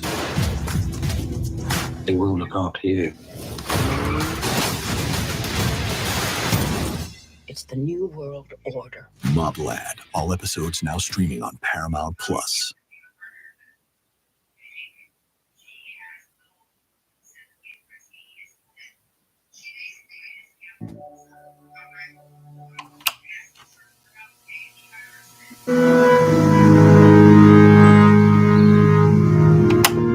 A very mysterious entry coming from Valve themselves. A series of unreleased movie stills for official TF2 related content were found with working titles during an integral leak concerning valuable Valve assets many years ago. Here's a quick summary of how this unfolded. Before SFM was released to the public, it was only available to Valve in the production of their many different shorts, such as the Meet the Team series. This meant that the tool wasn't necessarily refined for a public release, in turn leaving many confidential future projects Valve had already begun in the files of the software. Around 2010, a beta build for TF2 was leaked to the public, of course carrying its own weight. However, alongside this leak was the SFM internal beta in question, 2 years before its planned release in 2012. This was the first time the public had a genuine look as to how Valve created their short films. But what had been found inside this software intrigued some, even more, as people eventually found the hidden assets inside the files. Here are some of the most notable finds from the service of this leak. A full sheet of Polaroid images from several different TF2 short films, including the Polaroids from Meet the Sniper, Scout drawings from Exploration Day, and pictures of Spy with Scout's mum from Meet the Spy. We also have some other Polaroids, including this strange collection of photorealistic images with the Spy's head superimposed over the top, along with Bigfoot and the Loch Ness Monster crossed out. These could have been Sniper's additional targets, which meant that Sniper had canonically killed mythical beings if this was included. As well as the Polaroids, we can also see the full collection of the Team Base Alert system, a cigarette machine, and a fully fledged Spy flower, presumably intended for Meet the Pyro. Perhaps the most intriguing discovery out of the SFM internal beta is a massive repository of working screenshots from official, unreleased TF2 shorts. Contrary to the previous assets, these unreleased movie stills have gone widely unknown, with the only access I know being the Valve Archive repo, where they have been sorted into different folders under working titles. From what we have, we could attempt to piece together the story behind these extremely unfinished screenshots to come to some sort of conclusion. However, I'm sure it'll come as no surprise that the actual SFM animation or even the completed animation behind these 3 shorts are possibly lost. For now though, let's see what we can find. The first short is referred to as Cigarette Gag, and is the shortest out of the 3, consisting of just 8 still frames. Immediately from what we can see, it seems as if this short takes place all within the same location, in a fairly relaxed environment that also has a massive chain in the background for no reason. I'd guess this is some sort of red base. In the first frame we can spot Spy, Medic, Soldier, all fully animated, whereas Scout and Heavy in the background have been left as unmodified models. Of course, throughout these stills, we're going to see some of the intricacies behind their working screenshot, such as the camera name, the axis, the resolution, and the different properties up here on the right. Progressing through the short, we get a view of the Spy and a focus on his cigarette, with the Medic looking up at him with soulless white eyes. Spy appears to gesture something, and where we can see just how far he's dropped it in the next 2 frames. We get a shot of Medic, leading into him aiming his syringe gun. If this shot was a little more complete, I'd imagine this shot would be of Medic somewhat shocked at the fact Spy dropped his cigarette, aiming his gun to quickly pin the cigarette to the wall, which we can see was the case for final frame. What's interesting about this shot is the fact that it's so, well, short. Maybe a little too so, as even when we consider the fact it's heavily unfinished, I doubt there was even much more to be implemented surrounding this sort of joke. This makes me think this short could have been some sort of website video, or perhaps an ending scene from a Meet the Team video. Whatever the case, Cigarette Gag is the least telling out of the 3 unreleased movies, although it is interesting to think about Valve doing short skits with the mercs. Our second short is titled Demo Scene, but with each individual screenshot carrying the name sniper_scene. Of course, leave it to Valve to be as ambiguous as possible. However, the inclusion of Demo Man throughout the short leads me to believe demo in Demo Scene never meant demonstration. But regardless, let's press on. Demo Scene has about 25 stills, which is a significant jump from Cigarette Gag, telling us that this short bears some more of a resemblance to an actual movie, rather than a small bumper. The first couple stills has Ramos setting up a sticky trap, waiting for any enemies to come walking by. Suddenly, he turns around rather quickly, appearing to have heard something behind him. This is revealed to be Red Engineer, or what appears to be, peering around the corner to spy on Demo camping his bombs. The next few stills are quite confusing, as this short is so unfinished that the models don't even change skin based on the team of the character. But we see Engineer being shot with a syringe, plucking it out and acting rather confused. He suddenly realizes that his disguise is gone. And this is what I meant, by the way, as this spy here is obviously meant to be an enemy blue spy that has been disguised. He looks up in confusion, then round to the side, seemingly scanning the area for the medic that just shot him. It's then that he gets pelted with even more syringes, with this shot perhaps showing Spy's face of horror as he's utterly confused as to who's shooting him. We get a reveal in the next still frame that the friendly red medic was hiding behind a resupply cabinet, supposedly where Spy couldn't see him. Medic then unleashes his final barrage of syringes, with an even more bewildered Spy wondering exactly how Medic managed to sneak up on him. He examines just how much damage is taken for a second in what appears to be a typical slapstick fashion, before we cut back to Demo unaware of the entire situation. Blue Spy comes running out, fleeing from the medic that just littered him with syringes, but he's apparently forgotten that Demo was outside the entire time, running straight into him. This causes him to stumble and fall down the stairs, where it's obvious to presume that the Demo blew him to complete smithereens. This Demo Scene movie appeared to be another early SFM project that had the blue team once again acting clumsy and falling victim to the hands of the red team. This was a prevalent running gag throughout basically every Meet the Team video, as well as every official TF2 SFM in general, with blue being the silly team that always fails, and red being the main characters of the movie. Personally, I really don't know how this project would have fit into the way Valve were making shorts at the time, as it's slightly too long to be a post-outro scene like the ones we can see in Meet the Spy or Meet the an actual plot, albeit short, so I really don't know what Valve could have been doing with this format of SFM. It was a simple trial and error as to what worked, but a TF2 movie series consisting of silly shorts like these could have been in their scope for a while.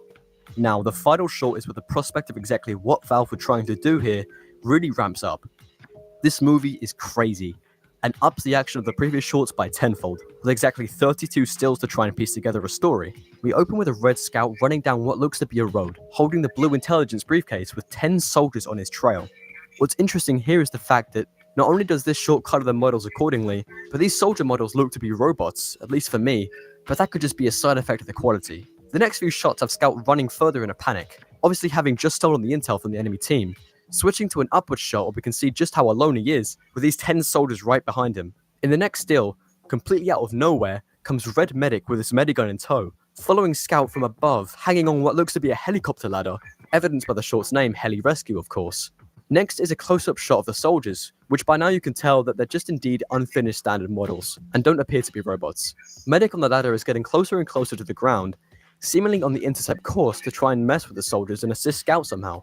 He gets low enough to straight up kidnap one with his right arm, again still holding onto that ladder, leading into this badass close-up of Medic with a soldier under his arm and his medigun going through the ladder only supported by his fingers. The next still shows what he was planning here, firing both the enemy soldier's rocket launcher along with the medigun to simultaneously explode the pursuing soldiers and heal Scout in the process. You can see just how much damage this caused as the soldiers straight up vanish with one of them ragdolling right up into the sky. We cut back to Scout where we can now clearly spot the helicopter Medic is riding on in the background. Correct me if I'm wrong, but I believe that this model is completely unique and not seen anywhere else in TF2, meaning that Valve had actually created original assets for this short. Medic continues to heal Scout as he flees from the remaining soldiers, apparently getting shot, evidenced here by these bullet or rocket trails, but healing it all back because of Medic's support from above. Maybe this still was a close-up shot of Scout's worried face, as he thought he was done for.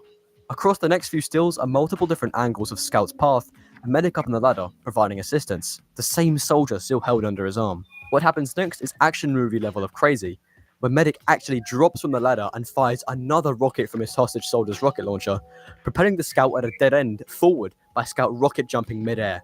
What? Scout goes soaring into the sky and manages to grab a hold of the helicopter ladder just in time, securing the intelligence but leaving medic behind, with this shot appearing to show medic's face of relief as Scout flies off into the distance. This sort of thing from Valve isn't necessarily out of, but something like this in a TF2 SFM is genuinely crazy. We have a whole action sequence of a helicopter assisting the mercs in a rescue operation, with medic firing rocket launchers and Scout literally jumping off of a rocket mid-air.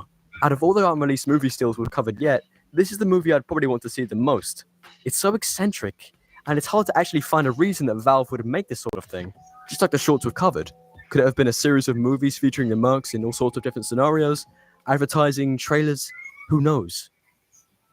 The questions that come with these unreleased SFMs continue to pile on top of one another, leaving us stumped as to what exactly Valve was planning here, with the real shame being that we're likely to never get any more information surrounding these shorts, let alone know. After all, they were a part of a major leak over 12 years ago. They could be written plans, storyboards, voice acting, other movie stills, and even full animation files that we'll never see. Really unfortunate, given just how out of left field these sort of SFMs were, coming from Valve. For now though, aside from this small collection of stills, proving the existence of these short films, the full prospect of what was made for these movies, as well as the actual hypothetical assets we discussed, will likely remain lost forever. Make it cold. With AC Pro, anyone can recharge their car's AC. Like a pro. Be a pro with AC Pro. Same old phone? Nah. Upgrade to the new Galaxy Z Fold 7.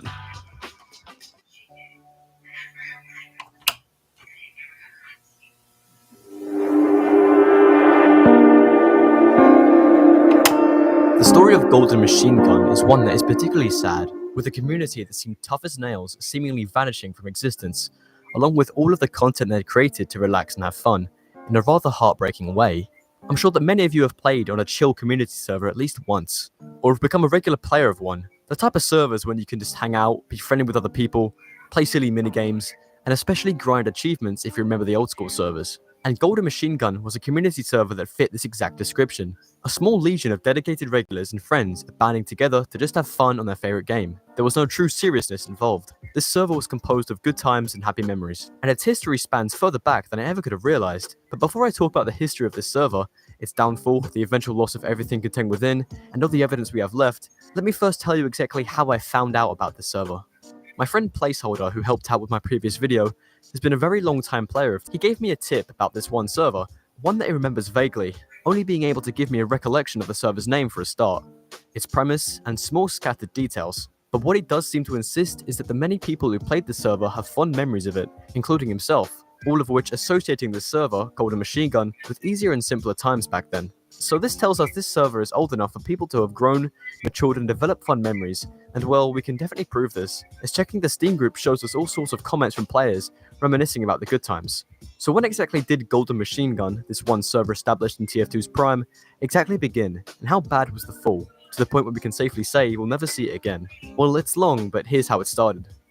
At the beginning of October in 2008, a user named NoodleBoy347 had started a legend on the Steam forums, one consisting of a typical early internet rumor archetype of a legendary weapon only obtained through near impossible measures. This item was the Golden Machine Gun, usually pictured to be a reskin of Sniper's SMG that makes it fully gold with all sorts of shine. Of course, this was before MVM, Australian weapons, and even Australian gold paint, so this seemed like a big deal. Noodleboy explained that the only way to acquire the Golden Machine Gun was to obtain every single achievement in Team Fortress 2 at the time, which was around 364 achievements. Of course, with every nostalgic rumor, players were split on whether to believe it or not. Either way, the legend had spread across the forums big time, to the point where Noodleboy decided to create their very own group based around the legend. This Steam group, of course, titled Golden Machine Gun, was created exactly 11 days after the initial Steam forum post, and served as a hub for everything related to the story Noodleboy had created. Eventually, the community grew, expanding into a fully fledged community server dedicated, at least at the start, to farming achievements in hopes of obtaining the prophesized weapon of legend. The exact beginning for much of our remaining evidence of the Golden Machine Gun server resides in the official YouTube channel, which is thankfully still up and running, with every video available. However, this channel was created on May 17, 2009, so the exact details behind what occurred between October 2008 and May 2009 within the Steam group and the community server itself are still a bit hazy. But since the YouTube channel has so many videos, thankfully we can document the group's history from here on out in much more detail. Let's go back right to the very first video from the group's channel. Weirdly, their first upload is a complete re-upload of Meet the Spy, with a whopping 2.2 million views. But what's strange about this apparent re-upload is the fact that it was published 2 days before the official video, with the description even stating it was the first video of Meet the Spy on YouTube. How Golden Machine Gun got access to this video is completely unknown, and it remains as the most viewed video on their channel despite being completely unrelated to the group and its server. After this video and its following HD re-upload, however, the group shifted their focus towards more original TF2 content, with the server's silly premise beginning to take shape. We got a few more unrelated videos simply showcasing fun items, quirks, and even scrapped weapons within TF2, such as this video showing off a replica of the Valve flamethrower if that ever existed, or this video demonstrating a fun game mode where scouts battle the Sandman balls. But the most important video out of these early uploads is this video here, titled Team Fortress 2 Massive Nom. Here we get our first full view of the community server alongside the first version of one of its maps, both of which are main pieces of media that have been completely lost from the group. This map and what it grew into is really where the group's creativity shined, as we'll see with the evolution of the server throughout the coming videos. As for Massive Nom itself, it's a classic 2009 video where people just eat sandwiches in a circle for 3.5 minutes straight. Of course, nothing out of the ordinary there. What follows this video is the beginning of Golden Machine Gun's true original content, most of which being recorded events and games from within the server. There are dozens upon dozens of these videos spanning from around 2009 to 2012, which I presume is when the group was in its prime.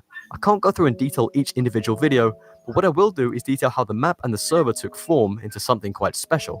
The first video to be featured on the server again after a couple more miscellaneous showcases displays a significant change from Massive Nom a month prior, at least from the parts which we can see. This video is titled Boss Battle, and shows yet another game mode where players pit against a manually controlled Antlion Guardian, what appears to be some sort of precursor to Saxon Hail. In Boss Battle, we can notice some big changes, such as the map switching to a more sunny skybox and lighting, as well as the textures getting brighter.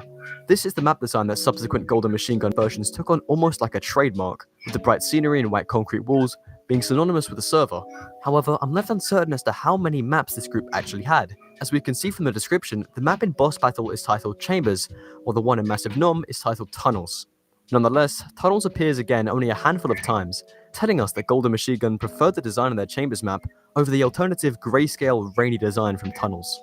This would eventually be very noticeable, as the design featured in Chambers took form as the key style for the group, and subsequent Chambers updates. We can see a very important change a couple uploads later, with a video titled Robin's Flaming Ubercharge. Again, it's another recording from a community event, this time taking place in what appears to be an updated Chambers, where we get the perspective of someone role-playing as Robin Walker, with his extremely overpowered weapons. What's important here though is the introduction of several different key features that define Golden Machine Gun maps, and how they were designed from here on out. The biggest introduction is this particular arch, which is a staple of later versions that is almost like a signature for the group, coinciding with each new version they run on their servers. Another thing is this sign, of course welcoming people to the map, but specifying that random killing is forbidden, which is one detail I was told that the group were very big on. They actively promoted friendlies and good times, with no sudden deathmatch allowed. Later down the line, we get uploads featuring dumb, funny antics from several different members in the community. These include a redo of the Boss Battle game mode, this time with an overpowered spy, as well as further funny weapon showcases and strange mods.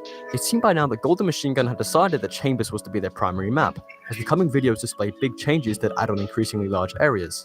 On June 1st, 2010, an upload titled The Heavy Train was yet another wacky event where people were having a good time, but this video in particular signifies a key point in the history of Golden Machine Gun, alongside the evolution of their main map, where it's the first time we can see the update, which gave a basically completed form to their primary design. See these arches here? This area of Chambers was to be the main image for the Golden Machine Gun server from here on out, as many of the following videos take place in this main plaza. In the next upload on June 7th, 2010, we get a promo of the server, with a tour especially focusing on their magnum opus, Chambers. Here we can see the full impact of the map, as this video covers just about every area, with signs pointing to areas labeled the District, Coloring Book, Haunted Crypts, and Deathmatch area. The camera also shows us the true size of the main plaza, with its 6 trademark golden grey arches. It was pretty big. Alongside Chambers, the video also shows off their alternate map tunnels, which also appear to have been slightly updated. However, judging by the frequency in which Chambers is shown, it's no surprise that the group had long since pushed aside this map to their backup. Nothing of note is that apparent in the many uploads that follow, apart from a teaser for an apparent subscription to the server, something I believe was quite unheard of back then. Golden Machine Gun Premium. Although this is just a footnote, there isn't really anything with this that screams lost to me. Many community events were documented here, and as you'll discover in a minute, the heartbreak that fell upon this community following what happened gives these videos quite a bittersweet, nostalgic feeling for many. Before we get to the end of the server's life and the eventual loss of everything, let me just add that Golden Machine Gun did not seem to be like your average server. If any of you that are watching had played on the server before, and at the very least have forged some happy memories, I'm sure you'd agree. The creativity that shows within these videos, and the community that banded together to simply have fun is just something else. We had demonstration upon demonstration of insane mods, crazy community events, and people having a good time. There is so much here to reminisce about, and even I feel nostalgic for a server I'd never even played before. So if you have the time, check out Golden Machine Gun for a blast of the past. I'm sure it'll give you a good laugh. As the years went on, it appeared that the genuine content began to slow. The channel began to produce more generalized content, from both basic TF2 gameplay to actual previews of working titles I'd assume were developed by Noodleboy. All of this weight began to snowball into several videos that detailed the fall of Golden Machine Gun, and by fall, I mean a complete cease of all operations. It began on July 24, 2016, with a video titled The Golden Machine Gun Finale. From the get-go, we're told that this is the final event of the server, so there must be some sort of message beforehand that players were alerted of that signaled the final days of the group. This video is heartwarming, as we see players congregate for one last time on a server many of them grew up on. It's a 16-minute send-off that leaves the server on a good note, at least from what they knew at the time. The following upload on September 24, 2016 is a short 1-minute clip titled I Love the Whole World, and simply consists of a short montage showing off Chambers, fun moments from within the group, and many aspects of Golden Machine Gun set to a song sung by different members of the community. It's a nice follow-up that puts a bow on the finale video well. So where is this sudden heartbreak I've been talking about? For those who want more out of every moment this summer, Mazda has more 2025 IIHS Top Safety Pick Plus awards than any other brand as of May 2025. What more could you ask for? Discover how Mazda has more to move you today. Visit iihs.org to learn more.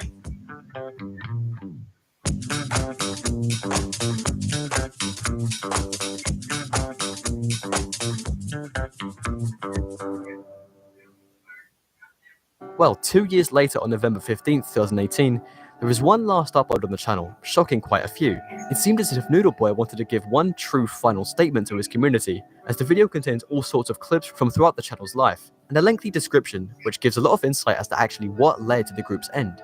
Noodleboy thanks everyone who was a part of Golden Machine Gun, and details their humble beginnings as a small achievement server. He goes on to really drive home the fact that this server is now in the past, saying that the community really exists now only as a memory, that they've all moved on to bigger places and matured as people. There is some monologue about the state of game development and how it's become oversaturated since TF2's release in 2007, but it's something he doesn't want to talk about too deeply. I can see that as one of the reasons for the server shutdown, alongside Noodleboy simply growing up. But the one thing that ties this all together into one big heartbreaking message is the fact that Noodleboy states the servers can't come back, even if people want them to, as the home he lived in when the group was created burned down, signaling to me that the content has not only been lost forever, if the archives were stored there, but Noodleboy uses this fact as a means to wrap it all up for good. So even if he does have the archives, we're never seeing them again. With one final goodbye, this channel is left dormant. Not only has the community itself been lost to time, but the map, the assets, the mods, everything that came with the server itself has been completely lost. And due to the circumstances surrounding the creator of Golden Machine Gun, I don't think we're ever going to see anything from this server's surface again. Of course, we still have all the videos as memories and as evidence of the server's existence, so at least we're left with that. But one thing I've forgotten to mention is another main outlet for the group, their very own website. Now visiting this website nowadays turns up blank, as to be expected, but with the use of the Wayback Machine, we can get a good view of how this website looked throughout the years. There's nothing here to really know as to finding all of the assets that were lost, but a quick trip to the still archived extras page from early in the website's history does give us what looks like a lead, a link to an archive containing TF2 related downloads.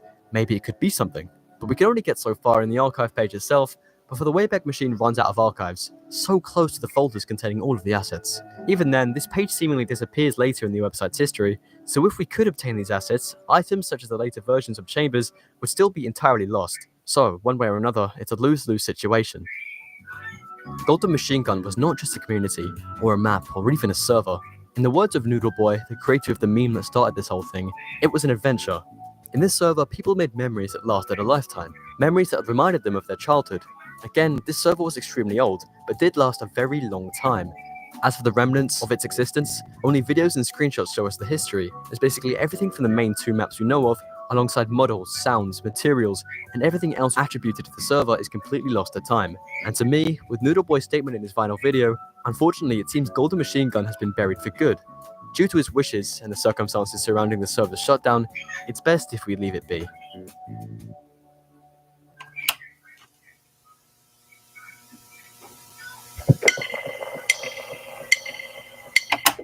Our next entry is an interesting topic that actually contains multiple different pieces of media under one umbrella, all with distinct resolutions as to their current status. Once again, we'll be discussing official Valve media, but unlike the previous segment about Valve's unreleased TF2 short films, our topic in question will go over several different single pieces of media that were actually completed, and all wrap up nicely into one big discussion. Let's take a look. Back in 2014, the TF2 blog released a post on June 5th that talked about rejected weapons that Valve had tested and deemed just too silly or impractical to implement into a coming update. This update was the Love and War update, by the way, which was released just short of 2 weeks later on June 18th. We get 4 subheadings detailing the weapons in question, which describe outlandish ideas that not even Valve could see working, such as a vacuum for the pyro named the Sucker, and a demo sticky bomb replacement called the Big Bomb that would just straight up shoot one massive explosion. Of course, you can see why these weapons were rejected without even reading the description, with the only weapon mentioned in this post actually having been implemented being the base jumper. But one specific subheading stands out, being the only one to actually feature video evidence of the discussed weapon. This was the segment for a weapon named the Face Stab Knife, with Valve even saying that they were confident the idea was terrible before they even tried to make it. Through the name, I'm sure you can guess what this weapon was. Apparently Valve had been given the question of what if there was a knife that was almost useless from the back, but could backstab from the front, and compiled their playtest into a video to give the reader some actual video evidence for just how crazy this idea had been, instead of just going into too much worded detail. However, as you can see, this video has since been listed as private, so where do we go from here? Of course, it's a given that we're never going to obtain the lost weapons mentioned in this blog post, since Love and War was nearly 9 years ago. So the fact that they were indeed created for playtests and have since gone unspoken of does technically count them as lost, but that's not what we're here to discuss, since we can almost guarantee that this one video here that documents the face stabber included some sort of gameplay of the weapon, giving us some closure as to how this weapon was played in the actual game. In light of this post and the video going private, I did some searching and stumbled across this thread of a user looking for the exact same video on the Knockout forums.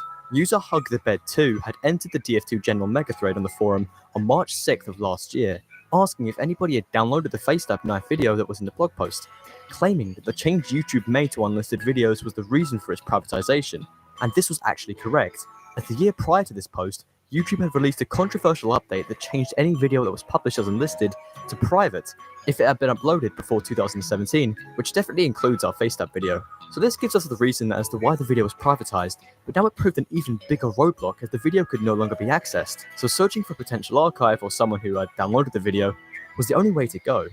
Scrolling a small bit down into the thread, Hug the Bed 2 posts a video link that they claim was an audioless re-upload in quotes, featured in a commentary video by a user named Rapid, talking about the unreleased weapons. Now, this video in question was created mere days after the blog post was released, so it had to be a given that the face stab was included, and sure enough, there it was. Around the 3-minute 17-second mark, we get a cut to the official video posted by Valve. The only blunder with this find, though, is that the audio was missing, since there was commentary being provided by Rapid throughout the video. The second item that they talk about in this blog is the face stab knife. Now, what's interesting about that is, don't they already have that in the game? Isn't it called the knife? I'm pretty sure that's what it's called. At Cox, we're always a step ahead. There you go. I'll show you. Like, before your basement became Movie Central, we made sure you'd have strong Wi-Fi, even down here. And you can rest easy knowing the price of your plan won't go up for 3 years. Guaranteed. See? He's looking out for you, and so are we, with advanced security that blocks threats on your network. Good boy. Whatever the future brings, Cox will keep you a step ahead. Oh. More questions arose that debated whether this clip was actually the entire video or a small portion that Rapid had cut out for convenience sake. Whatever the case, despite the full video still remaining lost, we actually had a glimpse into what the video was showing. We meet our protagonist, the Blue Spy, who appears to have just backstabbed, or face-stabbed rather, a red pyro. A devilish close-up shows our spy wearing the other party phantom, for whatever reason. He sits there, spawn camping, idly waiting for the next victim to come wandering cluelessly out of spawn. And here is where we see just how broken this weapon was in full motion, because as soon as this red innocent demo comes strolling out of the spawn room, he is met with an insta-kill from the front, a textbook definition of exactly what Valve was trying to tell us. This thing was busted. We had the video, or at least a portion of it, as an audioless clip was definitely a start. With the search eventually drawing no conclusions within the forum post, things seemed at a dead end until Hugdebed 2 approached a later thread specifically about TF2 lost media, again on the Knockout forums, linking back to their initial search and asking if anyone had any leads. This is when user Maybe wrapped up the search by using a method that should have been the first thought when looking for lost media, the Wayback Machine. Maybe had provided the full video, stating that it was still possible to find archives of the privatized videos through the Wayback Machine, which is exactly what they'd done. And with this link, we can finally spot the aspects of the original video which were initially missing. Immediately, it's evident this video was indeed only 5 seconds long, with the clip provided by Rapid in fact being the full video. Of course, the audio is present, although not providing much of the clip, other than a perfectly timed menacing lightning strike as soon as the spy's face is shown. But the point was the video had finally been located, on a Wayback Machine archive no less, as it's never definitive that an archive would be created for a YouTube video that would eventually become inaccessible. Naturally, the video had been uploaded by the Team Fortress account 2 days before the blog post was created, and had amassed 60,000 views on the 7th of June. The search for the official FaceTab demonstration video was finished, but there still was a hint of lost content, as you can clearly see the actual knife itself was coded and implemented into a build of the game. So although we have the video, we don't actually have any access to the weapon. And as I stated earlier, the lack of availability to anything regarding these unreleased weapons will forever remain technically lost. In that case, we may as well try to piece together how this weapon looked and functioned in game through the only surviving evidence we have. First off, the model. I had initially thought that Valve went to the lengths of creating an entirely new model for the FaceTab knife. However, it's obvious right at the start of the video that the weapon simply takes the model from the kunai. The stats are evident, reversing a backstab so it triggers on the front, but it's strange how much this knife twisted the game mechanics of TF2 for a silly little spy weapon. Think about it this way, instead of turning to face a spy with this knife, you instead have to turn away, completely messing up a player's game sense by having two entirely opposite mechanics in the same class. I would have asked just how crazy Valve were for thinking about an idea like this for TF2, but they said themselves that it wouldn't work before playtesting, so I guess this idea was just a little whimsical fun. The search for the FaceTab video has quite a bittersweet ending, as after all, we have gotten back the official video present on the blog post, but it shows something we're never going to see again. Who knows if Valve still have any remnant of the ideas they implemented and playtested around the start of June in 2014, but at least we have some sort of evidence as to the existence of these strange weapons. It would be wrong not to include any sort of resolve throughout this video, so the curious case of the FaceTab knife was definitely something to note. Overall, the video for this weapon has definitely been found and secured, but if you're thinking of the weapon itself, then it would remain partially lost for the sole fact that we have at least some testament to its existence. Welcome to a moment of calmness from One A Day. That's right, a calming moment from a vitamin brand. Wait, don't zone out yet. One A Day multivitamins help provide nutritional support for your well-being as part of a healthy lifestyle. Whether you're navigating a busy day or seeking quiet reflection, One A Day vitamins are here for you. Choose clarity, choose wellness, choose One A Day multivitamins. Science that matters for nutritional support. Grab your One A Day vitamins at your favorite retailer today.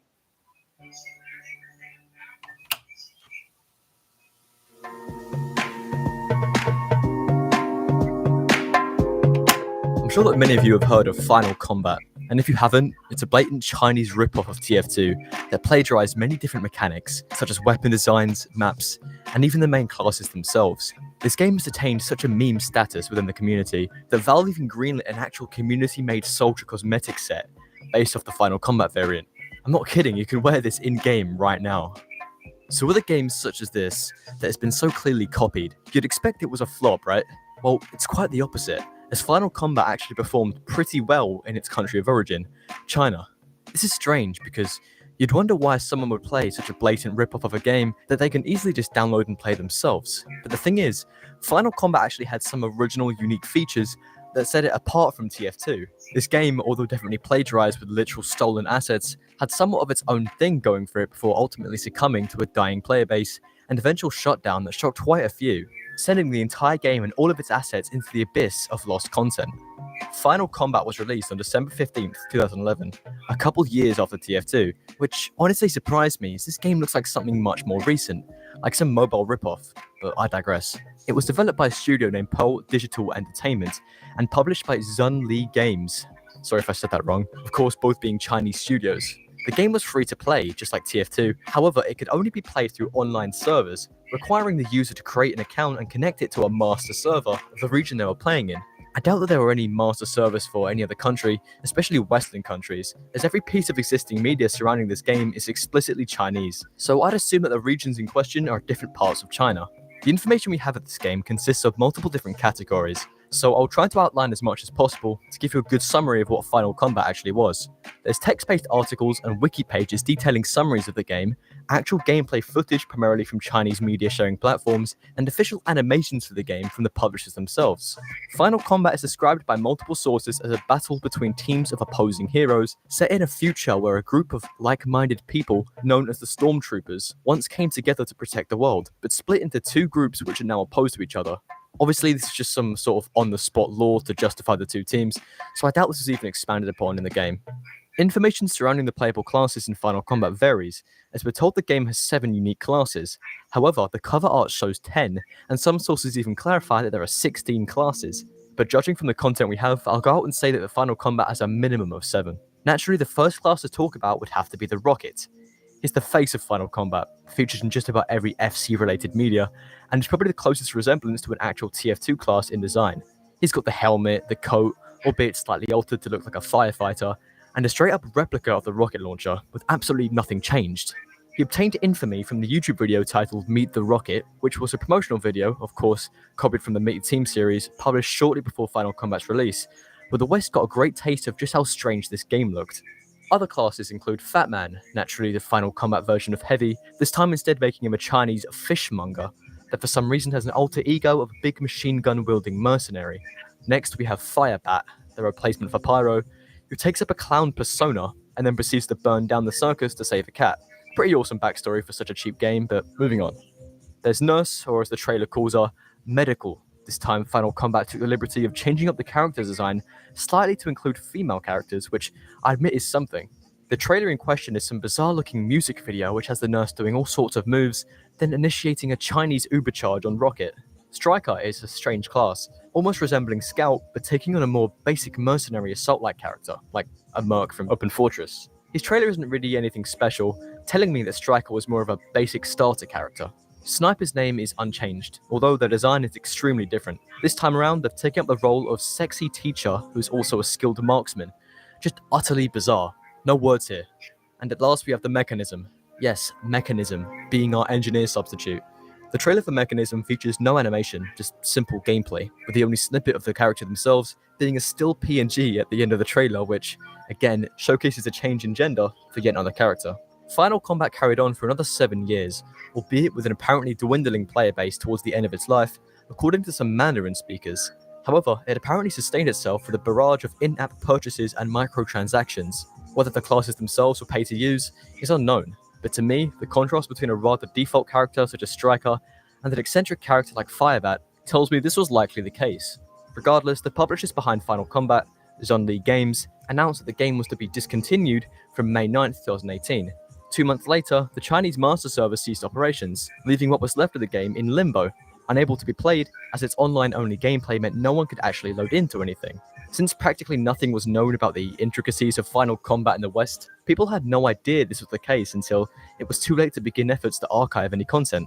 As for the people over in China, it seems as if the game was just too dead to care enough. As far as we know, the actual playable game of Final Combat has been lost to this day. Still, we have lots of gameplay to go through in order to determine what exactly we'd lost. So let's begin to unravel this mess of a game with some Chinese recordings. I've gathered a couple of videos through Bilibili.com, a Shanghai-based video sharing platform that shows footage of Final Combat from its early days in 2012, right up to its eventual shutdown in early 2018. Hopefully with these videos we can get somewhat of an idea as to how this game looked and played, at least to the best of what we can see. First of all, the main menu. I can't read Chinese or Mandarin, so take my assumptions with a grain of salt. But we can see the essentials here, such as a player level or currency balance, what I think is a newsfeed or blog window, an item shop with different skins and hats, a play button or some sort of practice mode, and these buttons, I have absolutely zero idea. The person recording then switches over to the inventory screen, where you can definitely see just how much this game incorporated skins and in-game purchases, as there's loads of slots here on the side, with this person in particular having quite a few items in their inventory. On the left, you can spot the buttons to navigate to a different class, with there being 7 classes to customize. That's our confirmation. This says to me that any other strange looking model that appears to be an additional class is probably just a skin that heavily changes the design of a character.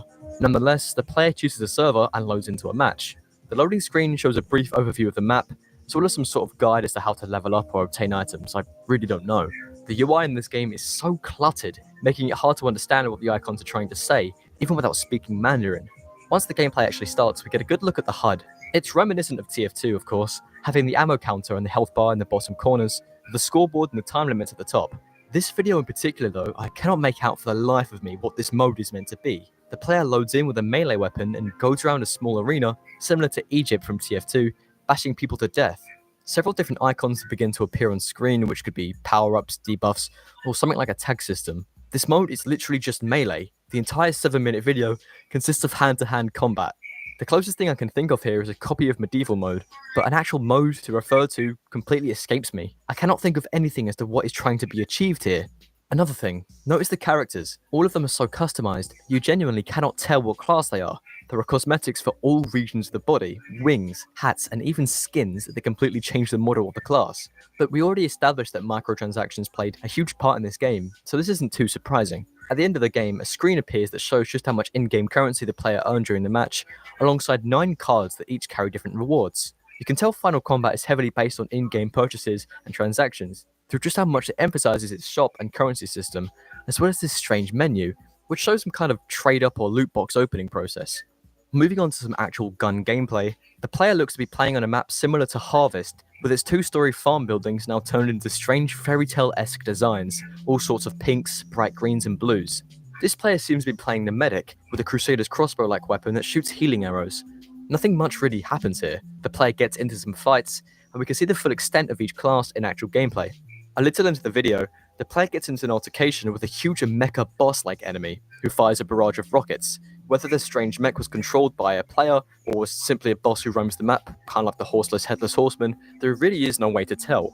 Our final video is a more recent recording from a player appearing to play Rocket, or Soldier, with some sort of weapon that looks nothing like a standard rocket launcher, firing rockets in a fashion very similar to TF2. At least they took the effort of actually adding an animation to whatever this thing is. Trying to discern the gameplay in Final Combat is very difficult, as there seems to be a million things happening at once on screen. All these numbers, players with infinite customization options, and a million different textures all piling onto one another. We've gone over exactly what Final Combat is, and what was actually lost when the game shut down in 2018. But how is it confirmed that the game is truly lost? Well, as clarified, the game was entirely online, meaning that without an account and a connection to the master server, you couldn't access any aspect of gameplay. This held true all the way up until its shutdown, meaning there was genuinely no way to access the game in any form, even with a downloaded copy. The website for Final Combat has since gone defunct. However, through the Wayback Machine, we can see that there was some sort of semblance of a homepage for this game throughout the years, with a flash player and a login screen as the main elements of the page. If I could read Mandarin, I definitely would go into depth analyzing this page, but I'd assume that the only assets here are promotional trailers and the like. So, Final Combat. An infamous game with varying opinions on its legitimacy. Some think it's a genuine game with a charming art style, and others think it's a shameless rip-off only made to make a quick buck. Among all arguments though, the fact that this game copied TF2 is evident, so it definitely constitutes a piece of TF2 lost media in my book. Through its shutdown, many Chinese people lost a game that they actually enjoyed, with videos on social media reminiscing of good memories. With how obscure information surrounding Final Combat was over here in the West, there really was no way of telling exactly what this game was, and its shutdown was passing news.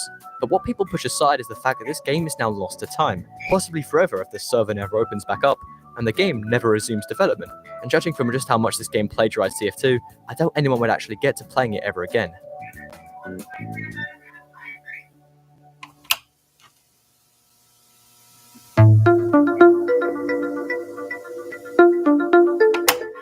Before the official release of TF2 on the 10th of October 2007, a handful of forums were created in order to specifically discuss the upcoming game and just about any piece of media they can get their hands on pre-release. One of the most notable of these forums was a website named TotalTF2.com, an ancient forum dedicated to discussing TF2 news, before people had even played the game as early as the first public beta test. People flocked to TotalTF2.com to speculate every intricate detail about the game, as well as tear apart each and every video, screenshot, and article released at the time. Of course, with discussing minimal assets available to the public, extremely long threads would be created for events such as the reveal of the HUD, stuff people knew was coming, but had not yet gotten the chance to see any of it. Some of these threads went back as early as July 2007, the same month the forum itself had been created, 3 months before TF2 saw any sort of official release. However, as most of these early threads merely discussed what they thought the game would be, a thread was created that same July, on the 26th, that would bring up something of interest. Apparently, according to thread creator Crazy Man, a fully fledged TV series named Elect Play, or EP, had created an episode that went over behind the scenes footage for TF2, which would pique the interest of some, given actual recordings of the game were scarce this early before release. Of course, when this thread was published nearly 16 years ago, these people could easily access whatever this video was. But now, getting to this page alone through the Wayback Machine meant a long while of scouring old threads for Hunter Garasi Trams, who brought this mysterious thread to my attention. With a friend, they had gone through TotalTF2.com in search of buried content that was lost when the website shut down in early 2008, before stumbling across this very post that detailed something no one had seemingly talked about, ever. The bizarre TF2 behind-the-scenes video. Of course, clicking the link now through any sort of archive turns up nothing, with a notice saying Flash Player is no longer supported. What's worse, the date of the archive for this Elect Play page is dated December 24th, 2007, nowhere near the date of the initial thread back in July that gave the link in the first place. That means the date in which the supposed behind-the-scenes video was published to the website hadn't even been archived here. So if Flash even worked, we wouldn't actually have the correct episode. So what even is Elect Play or EP? And how does this mention of a video qualify as a TV episode? Well, the actual name for this program is The Electric Playground, a weekly show focused on documenting different things from around the video game industry, as well as other forms of media as well. It talked primarily about games, but also movies, shows, and comics.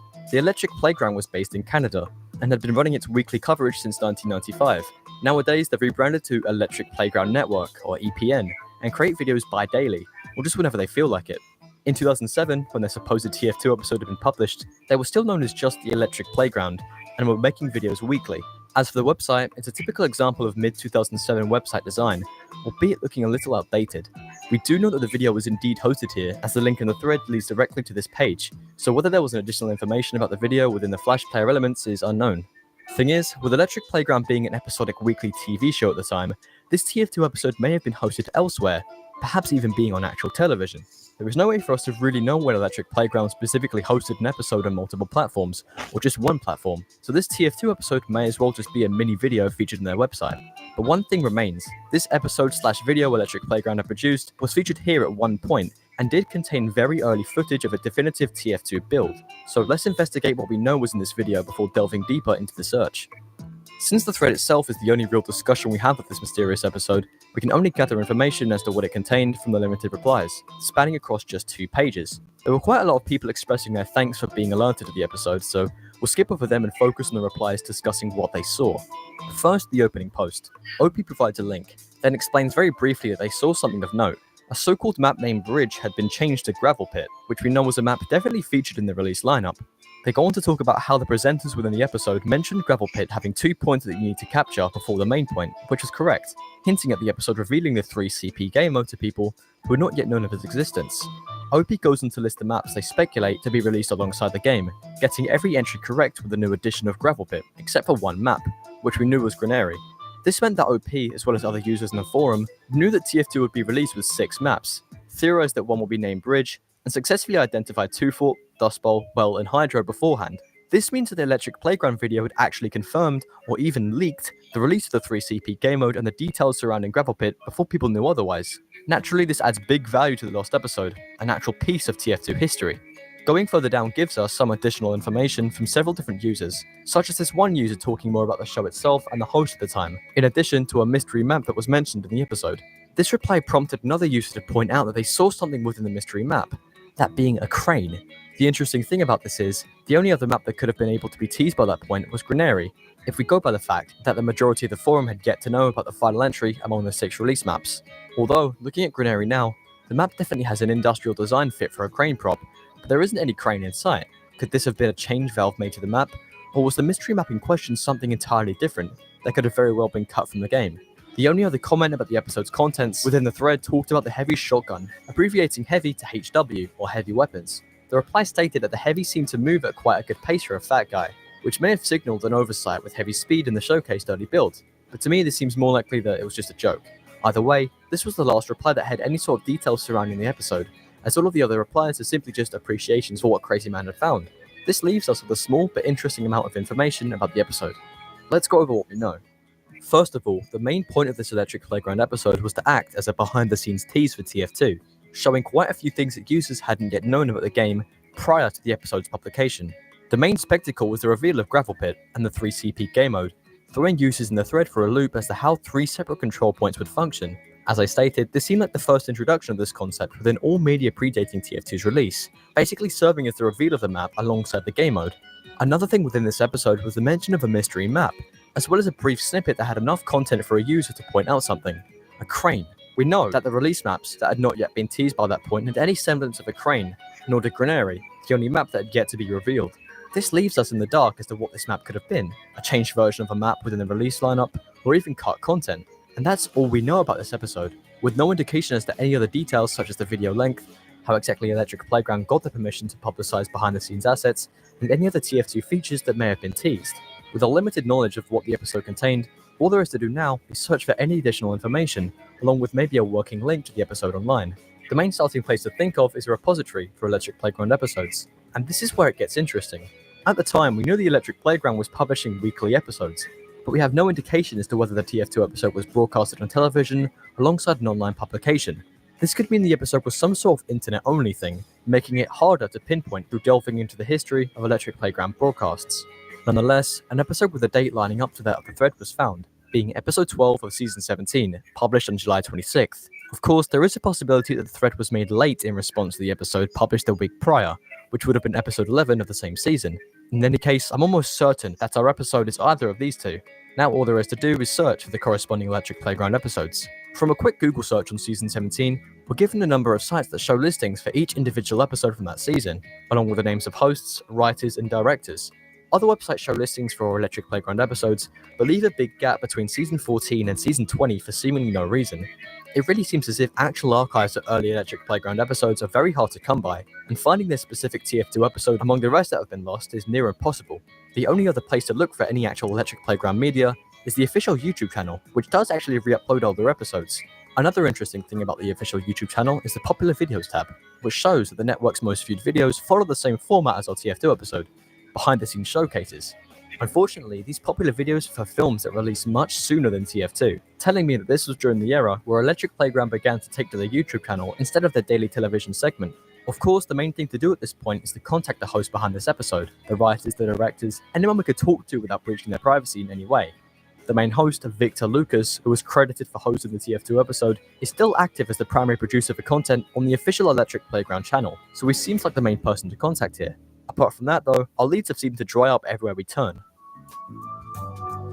The mystery of the Electric Playground video is by far the most mysterious entry in this video, with information surrounding the actual episode as well as any remnants of the episode itself basically missing from the internet. The only evidence we have as to the contents of episode 12 or episode 11 from season 17 are entirely contained within this one archive thread, from a long-lost forum that was established before TF2 was even released as a beta. We have no screenshots, clips, or even official descriptions of the episode, so for now it remains entirely lost. If you're Canadian or American, please try to search for any sorts of Electric Playground archives if you have any, as you may just be able to uncover this mysterious episode.